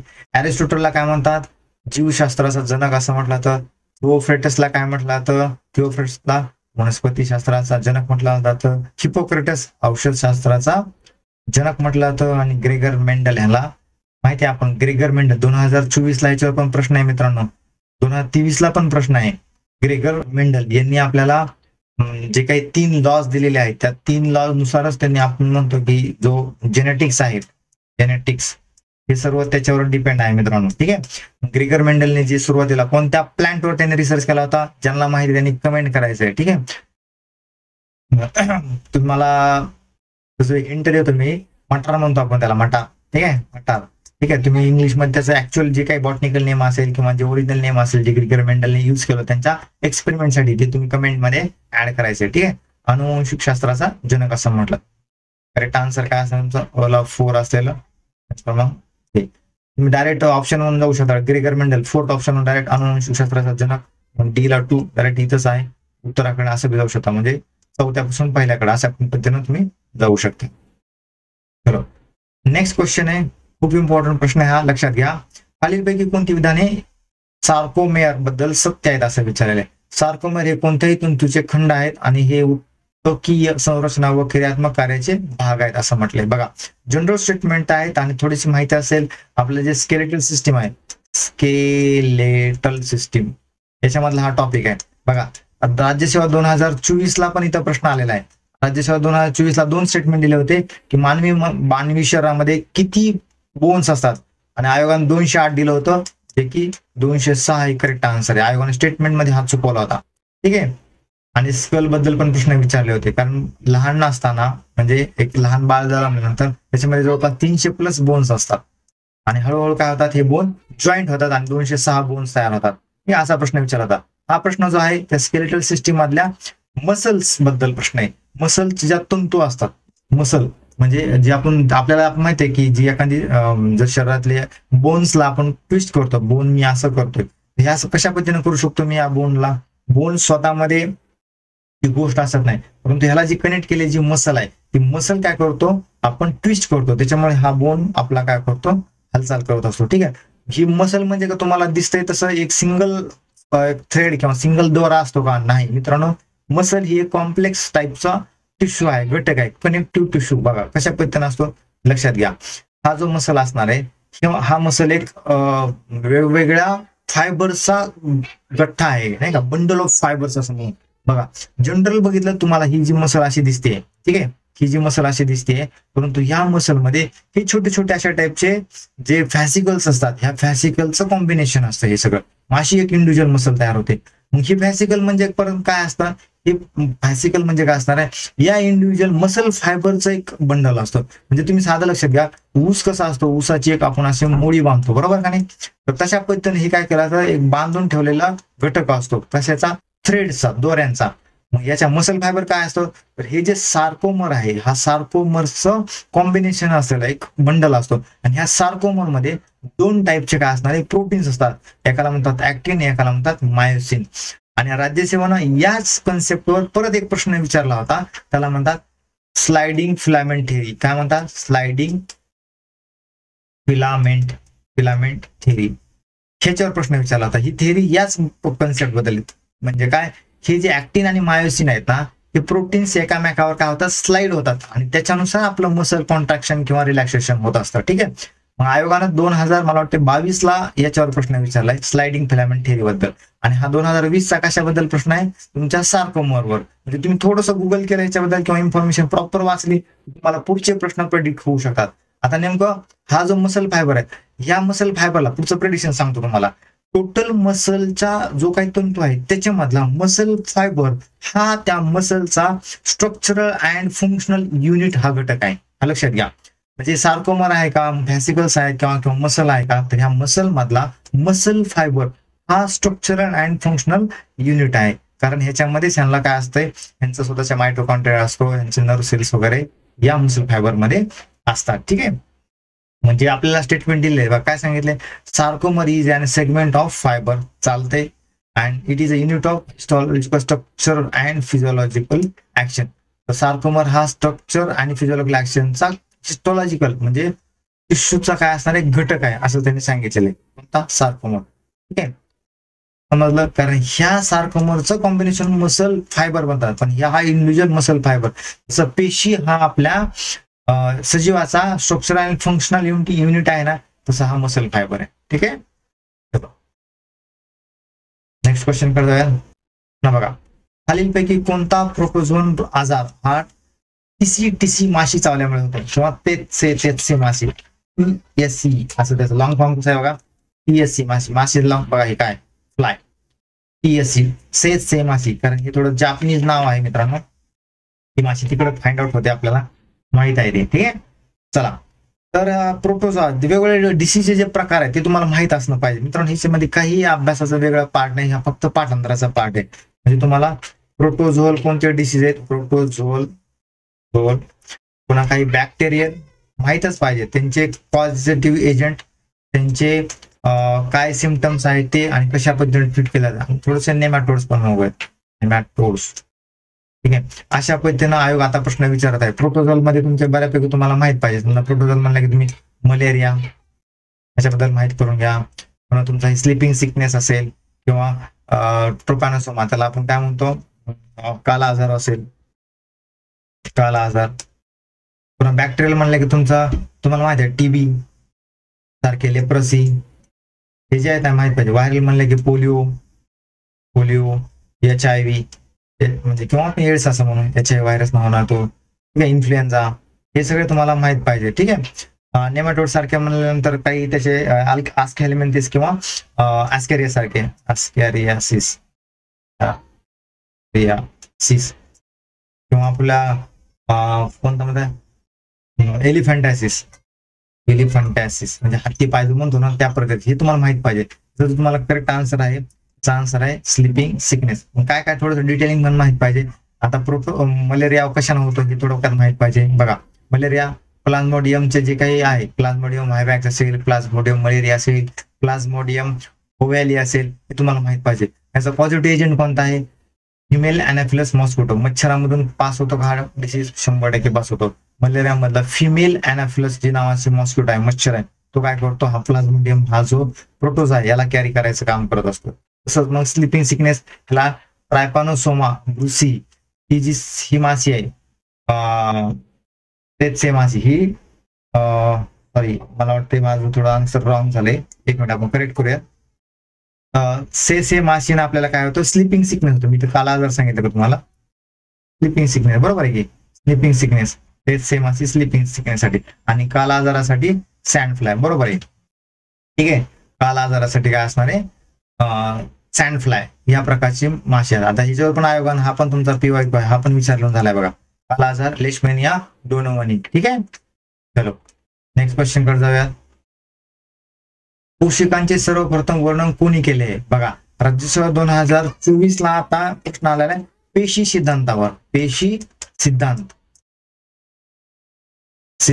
बघा. पेशी सिद्धांतावर राज्यसेवा 2024 ला प्रश्न. हा कुठून तयार झाला? इथून तयार झाला. हा आपण पेपर बघतोय हा 2020 चा पेपर बघतोय बघा. बघा शिल्डेन आणि शॉन आणि हा रुडॉल्फ विर्शॉ यांनी हा पेशी सिद्धांत मांडलेला आहे. मेन जे आहेत ना शिल्डेन आणि शॉन. शिल्डेन आणि शॉन यांनी हा पेशी सिद्धांत मांडला होता. मग आपल्याला आयोगानं या शॉन आणि शिल्डेन इथून कॉपी करून परत प्रश्न तयार केलाय. लामार्क जो असणार आहे त्यांनी आपल्याला माहिती आहे इव्होल्युशनची थिअरी मांडलेली आहे. इव्होल्युशन दुसरं काय लक्षात ठेवायचं आहे बायोलॉजी ही टर्म सुद्धा लामार्कने दिलेली आहे. बायोलॉजी ही टर्म कोणी पॉईंट केली म्हटलं तरी पण लामार्कचं उत्तर आहे. आणि आफ्टर डार्विन जे इव्होल्युशनचे जे काही मॉडिफिकेशन केले थिअरी ऑफ इव्होल्युशन जे आहे त्याचे काही मॉडिफिकेशन आहेत ना ते लामार्कने दिले आहेत. शिल्डेन आणि शॉन, रुडॉल्फ विर्शॉ, परंतु पोषकाचं जे काही वर्णन पहिल्यांदा केले ते केले रॉबर्ट हुक यांनी. रॉबर्ट हुक यांनी काय केलं होतं झाडाचा जो कॉर्क असतो कॉर्कचा अभ्यास करत असताना त्यांना असं दिसलं की काही एक असं जाळ्यासारखं किंवा आपण माशांचं जे पोळं असतं माशांचं जे पोळं असतं त्याचं एक स्ट्रक्चर दिसलं. ह्या स्ट्रक्चरला त्यांनी पुन्हा सेल असं नाव दिलेलं आहे मित्रांनो. ठीक आहे. मग आपण म्हणतोय की जो पेशीचा जो शोध लावलाय तो कोण लावलाय? तो लावलेला आहे रॉबर्ट हुक यांनी. पण हिने काय लावलेला आहे हा मृत पेशीचा शोध आहे. हा तुमचं प्रेडिक्शन लक्षात घ्या. मृत पेशीचा शोध कोण लावला म्हणलं तर रॉबर्ट हुक. पेशी ही संज्ञा कोणी कॉइन केली? Robert Hooke. परंतु जिवंत पेशीचा जो शोध असेल जिवंत पेशीचा जर शोध असेल तर तो कोणी लावलेला आहे? मग तो लावलेला आहे अँटोनी व्हॅन लेव्हनहुक. कोणी लावलाय? लेव्हनहुक. हे लक्षात ठेवा. अँटोनी व्हॅन लेव्हनहुक यांनी काय केलं जिवंत पेशीचा शोध. हे तुम्हाला परत आयोग विचारू शकतो. मी कन्फ्युज करू शकतो मृत पेशीचा शोध आणि जिवंत पेशीचा शोध तुम्हाला समजणं गरजेचं आहे. ठीक आहे. बघा एकदा बघा पेशीचा शोध रॉबर्ट हुक पण कोणत्या? मृत पेशी. बरोबर. जिवंत पेशीचा शोध अँटोनी व्हॅन लेव्हनहुक 1674 मध्ये. पुन्हा मायक्रोबायोलॉजी फादर ऑफ मायक्रोबायोलॉजी कोणाला म्हणतात? Antonie van Leeuwenhoek. कारण यांनी मायक्रोबायोलॉजी मध्ये खूप चांगल्या पद्धतीने कॉन्ट्रीब्युशन केलेलं आहे. ठीक आहे. अजून एक लक्षात घ्या पेशी वेगवेगळ्या करता येऊ शकतात. म्हणजे पेशीचा जसा शोध लागला तसं त्याच्याबद्दल पण काही गोष्टी फाइंड आउट होत गेल्या. ते सर्व सायंटिस्ट तुम्हाला माहित असणं गरजेचं आहे. पेशी एकापासून दुसरी पेशी जी तयार होते आणि ती पेशी एकामेकापासून वेगळ्या करता येऊ शकतात हे सांगितलेले रुडॉल्फ क्रिस्टन ट्रेव्हेरेनस हे नाव लक्षात राहू द्या. कारण हे पण तुम्हाला परत येणारं प्रेडिक्शन आहे. परत प्रश्न येऊ शकतो. अशा टाईपचे प्रश्न आयोग परत विचारत असतात. तुम्हाला वाटतं की प्रश्न कुठून आले थोडंसं सर्च करायचं आपले स्टेट बोर्डचे पुस्तक चाळायचे 100% माहिती मिळून जाईल. चला नेक्स्ट क्वेश्चन बघूयात. पुढचा प्रश्न केमिस्ट्रीच्या अभिक्रियावर प्रश्न. ठीक आहे. रासायनिक अभिक्रिया हा खूप महत्वाचा आहे. राज्यसेवा 2024 ला इथं पण प्रश्न आहे खालीलपैकी कोण अभिक्रिया आहे असं विचारलंय आणि ऑप्शन होतं त्याचं डिकम्पोजिशन रिॲक्शन. डिकम्पोजिशन रिॲक्शनवर प्रश्न विचारलेला होता. ठीक आहे. आणि हा प्रश्न जो आहे हा प्रश्न कशा पद्धतीने विचारलाय की ऑक्सिडेशन आणि रिडक्शन टाईपच्या रिॲक्शन. ठीक आहे. म्हणजे जे काही अभिक्रिया आहेत त्यांचे जे वेगवेगळे जे प्रकार आहेत रासायनिक अभिक्रियेचे जे प्रकार आहेत त्याच्याबद्दल हे प्रश्न तयार झाले. ठीक आहे. याचा आन्सर मी तुम्हाला डायरेक्ट सांगेल मोर ऍक्युरेट आणि जे आहे बघा इथं सगळीकडे ठिकाणी काय काही ठिकाणी ऑक्सिजन आहे काही ठिकाणी हायड्रोजन आहे. ह्याच्यावर तुम्ही थोडंसं लॉजिकली पण जाऊ शकता. बघा तिन्ही चारही ठिकाणी तुम्हाला ऑक्सिजन दिसते म्हणजे इथं ऑक्सिडेशन होत असलं पाहिजे. तुम्ही ऑप्शन क्रमांक 4 ला डायरेक्ट घेऊन जाऊ शकता. बेसिकली ऑक्सिडेशन म्हणजे काय आणि रिडक्शन म्हणजे काय हे तुम्हाला सुरुवातीला माहित पाहिजे. थोडक्यात तुम्हाला मी सांगतो त्याचं चार्ट पण तुम्हाला दाखवतो. बघा रेडॉक्स रिएक्शन कशाला म्हणायचं ज्या रिएक्शन मध्ये ऑक्सिडेशन पण होतंय आणि रिडक्शन पण होते तर त्या रिएक्शनला आपण काय म्हणतो रेडॉक्स रिएक्शन असं म्हणतो. बरोबर. आता मग ऑक्सिडेशन म्हणजे नेमकं काय तर ऑक्सिडेशन म्हणजे बघा ऍडिशन ऑफ ऑक्सिजन असेल किंवा रिमूव्हल ऑफ हायड्रोजन असेल किंवा लॉस ऑफ इलेक्ट्रॉन असेल. आयोगाने इथं पण प्रश्न विचारलेला आहे. एखाद्या घटकापासून जर इलेक्ट्रॉनचा लॉस होत असेल तर ऑक्सिडेशन होतं का रिडक्शन होतं? इथं ऑक्सिडेशन होतं. ठीक आहे. तसंच बघा रिडक्शन म्हणजे काय ऍडिशन ऑफ हायड्रोजन. हायड्रोजन ज्यावेळेस ऍडिशन होतो ऍड होतो त्यावेळेस आपण त्या रिएक्शनला काय म्हणू ते रिडक्शन रिएक्शन आहे. तसंच रिमूव्हल ऑफ ऑक्सिजन जर ऑक्सिजन त्या रिएक्शन काढून टाकला जात असेल त्याला आपण काय म्हणू रिडक्शन रिॲक्शन, किंवा जर तिथं इलेक्ट्रॉनचा गेन होत असेल, इलेक्ट्रॉन ऍड होत असतील, इलेक्ट्रॉन जर ऍड होत असतील त्या रिॲक्शन मध्ये, त्याला आपण म्हणू रिडक्शन रिॲक्शन. अशा टाईपच्या ज्या रिॲक्शन, त्या सर्व रिॲक्शन इथं तुम्हाला दिसतात. हे सगळं आपल्या स्टेट बोर्ड मधल्या रिॲक्शन त्यांनी कॉपी पेस्ट केलेल्या आहेत. ऑक्सिडेशन आणि रिडक्शन असलेल्या दोन्ही रिॲक्शन इथं आपल्याला इथं मिळून येतात. हे तुमचं पुढचं कंटेंट आहे. हा तुम्हाला माहित असला पाहिजे की काय डेटा, उद्या कुठून पण तुम्हाला इथं प्रश्न तयार होऊ शकतो. हा सगळे तुम्हाला प्रेडिक्शन ओरिएंटेड तुम्हाला इथं प्रश्न तयार होऊ शकतो. ठीक आहे, चलो नेक्स्ट क्वेश्चन करत. पुढचा प्रश्न बघा. समपृष्ठरज्जू प्राण्यामध्ये पेशीत आणि ऊतीमध्ये के प्लस आयनांची संहती डॅश डॅश आणि सोडियम आयनांची संहती डॅश डॅश असते. म्हणजे पोटॅशियम आयन आणि के प्लस आयन हे जे आहे ना, ह्याच्याबद्दल प्रश्न आहे. ठीक आहे, मग इथं काय काय दिले तुम्हाला की समपृष्ठरज्जू प्राणी म्हणजे व्हर्टिब्रेट्स मध्ये आम्हाला विचारले कसं असतं बघा. म्हणजे पेशी जर असे बघितला, समजा ही सेल आहे, ठीक आहे, ह्या पेशीच्या सराउंडिंग मध्ये आणि पेशीच्या आतमध्ये समजा ही केंद्रक आहे, तर पोटॅशियम आणि सोडियम यांचं जे काही कॉन्सन्ट्रेशन आहे, यांच्या कॉन्सन्ट्रेशन बद्दल प्रश्न आहे. कॉन्सन्ट्रेशन, ठीक आहे, सोडियम आणि पोटॅशियम यांच्या कॉन्सन्ट्रेशन बद्दल प्रश्न तुम्हाला दिले. आता बघा इथं तुम्हाला ते डायग्रामॅटिकली समजून सांगतो. ठीक आहे, काय सांगितले बघा, तुम्हाला दिसतंय की पेशीचा मेम्ब्रेन आहे आणि हा जो भाग आहे तो पेशीचा आउटसाइडचा भाग आहे, त्याला एक्स्ट्रा सेल्युलर असं म्हणतो. हा जो भाग आहे त्याला इंट्रासेल्युलर असं म्हणतो. ठीक आहे, मग पोटॅशियम कुठं जास्त आहे ते लक्षात घ्या. पोटॅशियम इंट्रासेल्युलर भागामध्ये पेशीच्या आतमध्ये खूप जास्त प्रमाणामध्ये असतं. ठीक आहे, पेशीच्या आतमध्ये काय असणार आहे, सगळ्यात जास्त काय असणार आहे, पोटॅशियम असणार आहे. पेशीच्या आतमध्ये का असतो, कारण पेशीचे इंटरनल जे काही फंक्शन आहेत ते आपल्याला काय करतात, नियंत्रित करण्यासाठी पोटॅशियमची गरज असते. ठीक आहे, चला. आणि पेशीच्या बाहेर कोणाचं कॉन्सन्ट्रेशन जास्त आहे, सोडियम. सोडियमचा काय असणार आहे, कॉन्सन्ट्रेशन पेशीच्या बाहेर जास्त आहे. मग आपण काय लक्षात देऊ शकतो, ऑप्शन क्रमांक 3 तुम्हाला इथे दिसून येते की इनव्हर्टिब्रेट्स मध्ये काय असणार आहे, पेशीच्या सोडियमच्या आयन आतमध्ये कोण असणार आहे, कॉन्सन्ट्रेशन ऑफ पोटॅशियम आयन कुठं असणार आहे, तर पोटॅशियम आयन पेशीच्या आतमध्ये सर्वाधिक जास्त आहे, पेशीच्या बाहेर मध्ये पोटॅशियमचा आयन कसं असणार आहे, कमी आहे असं तुम्हाला दिसून येते. ठीक आहे, सोडियम आणि पोटॅशियम याच्याबद्दल तुम्हाला ऑप्शन क्रमांक 3 करेक्ट आन्सर सांगू देते. ठीक आहे, inside the cells and tissue काय जास्त आहे, तर हाय कोण आहे, पोटॅशियम आयन हाय जास्त इनसाइड मध्ये ना, इनसाइड ही तुमचा कीवर्ड आहे, इनसाइड इंट्रासेल्युलर ठिकाणी हाय हा आहे आणि सोडियम कसा आहे, लो आहे. ठीक आहे, समजतंय. त्या डायग्राम तुम्हाला इथं गोष्टी एकदम क्लिअर होऊन जाते. चलो नेक्स्ट क्वेश्चन करत जाऊयात. पुढचा प्रश्न बघा. रासायनिक घटामध्ये विद्युतगामक बल धन असते जेव्हा अभिक्रियेचा मुक्त ऊर्जा बदल हा डॅश डॅश असतो. म्हणजे आता इथं तुम्हाला थोडस डिटेल मधले कन्सेप्ट आहे, ईएमएफ ची कन्सेप्ट आहे, इलेक्ट्रोमोटिव्ह फोर्स ची कन्सेप्ट आहे. त्यावेळेस तुम्ही पाहताय की कोणताही समजा जर घट असेल, समजा आपण त्याला म्हणतो ट्रायसेल वगैरे असेल, हा तुमचा बल्ब आहे समजा अशा ठिकाणी. ठीक आहे, हा तुमचा बॅटरी असेल, तर बॅटरी काय करत असतं, बॅटरी तुम्हाला काय करत असेल, एक चार्ज कॅरी करायचं काम करत असतं, चार्ज घेऊन जायचं. मग आपण म्हणतो ना ह्याच्यामधून समजा काही चार्ज किंवा हा चार्ज काय होतो, ट्रान्सफर होतोय. हा चार्ज जो पुश केला जातो, हा चार्ज जो ढकलला जातो, ह्यासाठी लागणारी ऊर्जा ह्या बॅटरीमधून पुश केली जाते. ही जी बॅटरी येते त्यातून ऊर्जा काय होते, जाते. ही ऊर्जाच काय म्हटलं तर इलेक्ट्रोमोटिव्ह फोर्स म्हटलं जातं. Wien the free energy changes of the reaction, आपल्याला म्हटलंय की हा पॉझिटिव्ह कधी असू शकतो असं म्हटलं इलेक्ट्रोमोटिव्ह फोर्स, आणि याच्याबद्दल तुम्हाला प्रश्न विचारलेला आहे. मग लक्षात घ्या कशा पद्धतीने लक्षात घ्यायचंय बघा.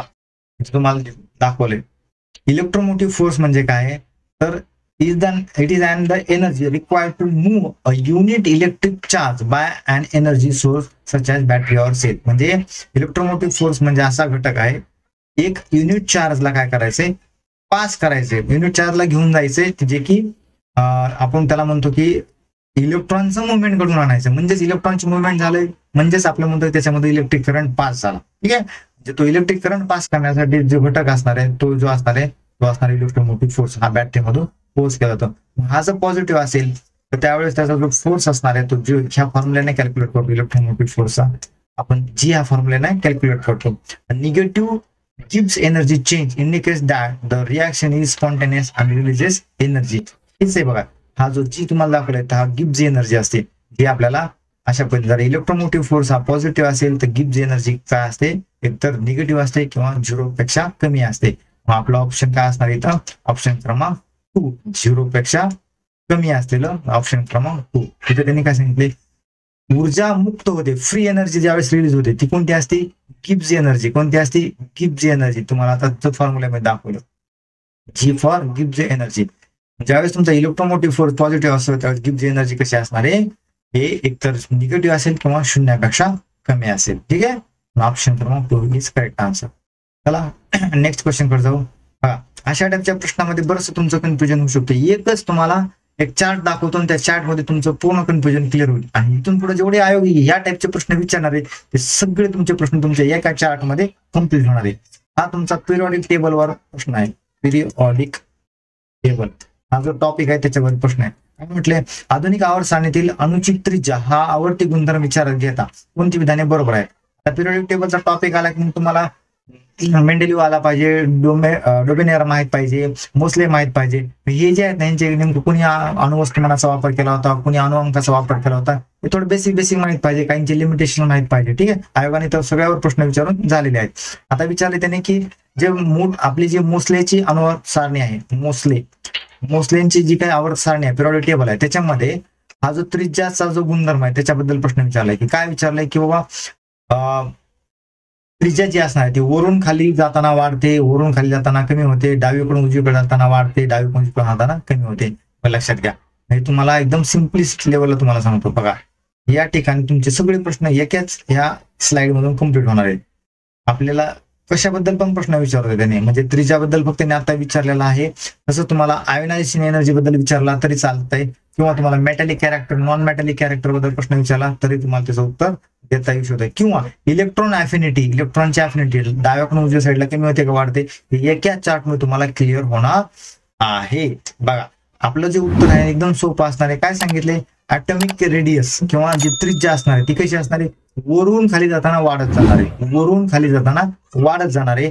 आणि लक्षात घ्या, डावीकडून उजवीकडे जाताना कमी होत जाणार आहे. ॲरोचा बाणचं डायरेक्शन ती इकडे आहे, म्हणजे ॲटॉमिक रेडियस जी काय त्रिज्या असणार आहे ती ह्या ठिकाणाहून या ठिकाणी जाताना काय होणार आहे? वाढत जाणार आहे. इथून इकडे वाढत जाणार आहे, परंतु इथून इकडे मात्र डावीकडून उजवीकडे कमी होणार आहे, उजवीकडून डावीकडे वाढत जाणार आहे. ठीक आहे, आणि वरून खाली येताना वाढत जाणार आहे. तुमचा आन्सर क्रमांक काय असणार आहे?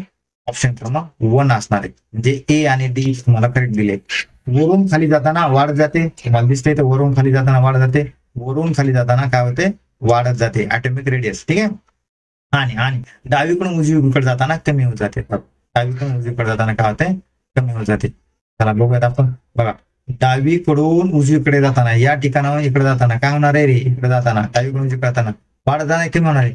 कमी होत नाही, कारण बाण कसा आहे आपला इकडे वाढत जाते, उजवीकडून डावीकडे वाढत जाते. पण आयोगाने तिथं उलट केले, त्याच्यामुळे आपण ते धरू शकतो.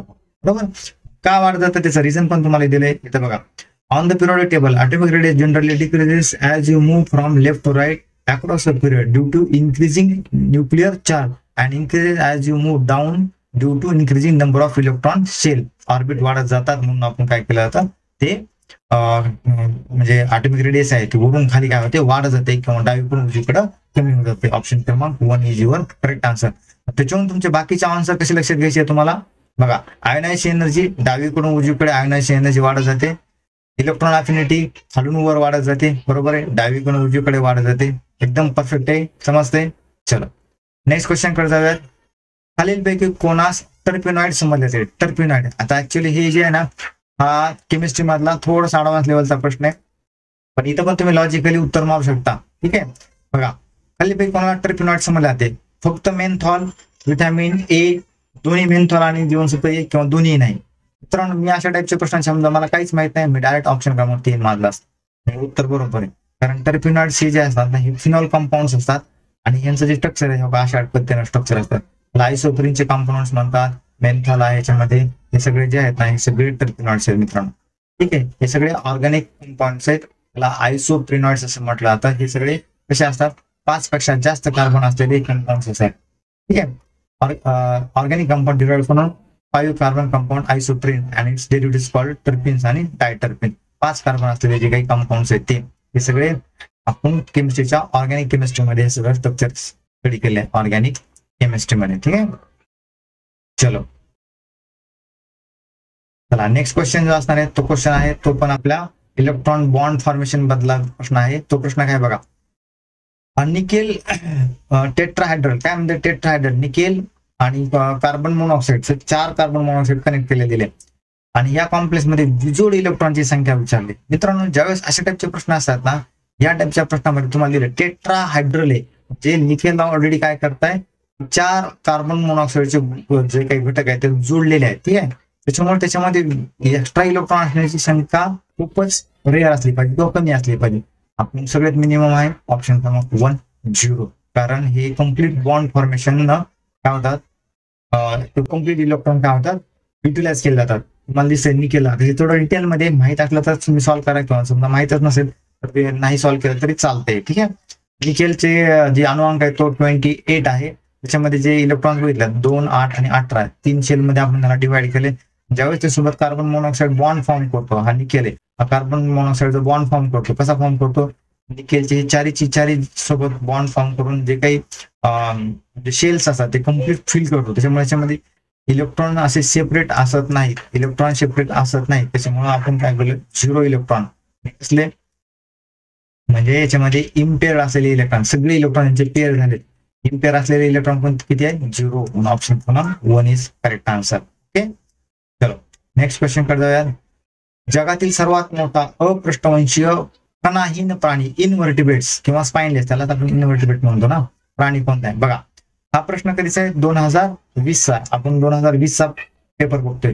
राज्यसेवा 2023 मध्ये परत प्रश्न आयोगाने याच्यावर विचारलेला आहे. राज्यसेवा 2023च्या कंबाईन मध्ये मेन्स मध्ये कंबाईन मध्ये पण आयोगाने याच्यावर प्रश्न विचारले. बघा, जगातील सर्वात मोठा अपृष्ठवंशीय कणाहीन प्राणी डॅश आहे आणि तुम्हाला मी सोर्स पण दाखवतो की आयोगाने कुठून प्रश्न तयार केलाय, तसे तिथून प्रश्न तयार झाले. ठीक आहे, चला ऑक्टोपस, कटलफिश, कोलोजल स्क्विड आणि जायंट स्क्विड. आणि बघा, आयोगानं इथं ऍक्च्युली हा प्रश्न कॅन्सल होण्यासारखा होता, परंतु आयोगाने कॅन्सल नाही केला. हा प्रश्नाचं उत्तर आयोगानं कोलोजल स्क्विड दिले. कोलोजल स्क्विड जो आहे ना, कोलोजल स्क्विड हा जगातील सर्वात मोठा अपृष्ठवंशीय प्राणी. जगातील सर्वात 2 नंबरचे जर आपण क्लासिफिकेशन बघितलं, सर्वात 2 नंबरचं असलेलं क्लासिफिकेशन तर तो मोलुस्का आहे. मोलुस्का हा जो प्राण्यांचा जो किंगडम आहे तो काय असणार आहे, जगात 2 नंबरला आहे. 1 नंबरला कोण आहे, 1 नंबरला इन्सेक्ट्स आहे. इन्सेक्ट्स म्हणजे कीटक वर्गीय. मोलुस्का म्हणजे काय असणार आहे, गोगल वर्गीय तुम्ही पाहिलेले आहेत सगळे. त्यांना आयोगानं प्रश्न विचारला होता की त्यांना काय असतात, त्यांच्या पाठीवर शेल असतो, त्यांच्या पाय असतात त्यांना, परंतु एकदम असे मसलयुक्त किंवा एकदम स्मूथ पाय असतात, असं त्यांनी प्रश्न विचारला होता मोलुस्का. ठीक आहे, तर याचा कोलोजल स्क्विड आहे. आणि ह्याच्यामध्ये लक्षात काय घ्यायचं बघा, आता हे जे आहे ना, हे विकिपीडियाचं पेज आहे मित्रांनो. विकिपीडिया मी काय केलं होतं, लगेच सर्च केलं होतं विकिपीडियाचं पेज. काय सापडतं तुम्हाला, Mollusca is the second largest phylum. Second largest. आता आयोगानं 2024 ला इथून प्रश्न विचारलाय, 2023 ला एमपीएससी प्री मध्ये हा प्रश्न. एमपीएससी प्री तुम्ही थोडंसं गुगलिंग करायला चालू करा मित्रांनो, 100% प्रश्न तुम्हाला टॅप करता येतील. सायन्स खूप वास्ट आहे मान्य, परंतु थोडंसं आयोग कुठंच जास्त काही रिसर्च करत बसत नाही. प्रिव्हियस इयर क्वेश्चनचा प्रॉपर अनालिसिस आणि त्याच्यासोबत पुन्हा थोडंसं प्रिडिक्शन बघितलं की संपलं तुमचं सायन्स अभ्यास झाला. ठीक आहे, Mollusca is the second largest phylum. इथं प्रश्न झालाय. परत त्यांनी काय विचारलं होतं, इथं बघा प्रश्न तयार झालाय बघा. Colossal squid is the largest known extant invertebrate species. बरोबर काय, असा प्रश्न त्यांनी इथं तयार केलाय. जायंट स्क्विड पण आहे, पण वाचताना आयोगाने फक्त इथून ऑर कोलोजल स्क्विड पण एवढंच फक्त बघितलं. जायंट स्क्विड पण आहे, कारण इथं जो वाक्य बघितलं तुम्हाला काय सांगितले, cephalopoda mollusca such as squid, cuttlefish, octopus are among the most neurologically advanced. म्हणजे हे माइंड न खूप डेव्हलप झाले न्यूरोलॉजिकली, म्हणजे थोडेसे ॲडव्हान्स इनव्हर्टिब्रेट्स मधले थोडंसं ब्रेन न ॲडव्हान्स असलेले घटक आहेत. Are either giant squid and colossal squid is the largest known extant invertebrate species असलेले. ठीक आहे, बघा कोलोजल स्क्विड हा आपल्याला largest known extant invertebrate species असं दिले. हे आपल्याला माहिती. गॅस्ट्रोपोडा, स्नेल्स आपण हे पण त्याच्यावर पण प्रश्न येऊ शकता. हे थोडंसं तुम्ही गुगल करा, विकिपीडियाच्या पेज मधून तुम्ही थोडंसं डिटेलिंग फाइंड आउट करू शकता. 100% तुम्हाला उत्तर टॅप करता येऊ शकते. याचा आन्सर तुम्हाला सांगितलं मी, colossal squid is correct answer. मग अशा पद्धतीने आपण हा 2020चा पेपर आपण डिस्कस केलाय.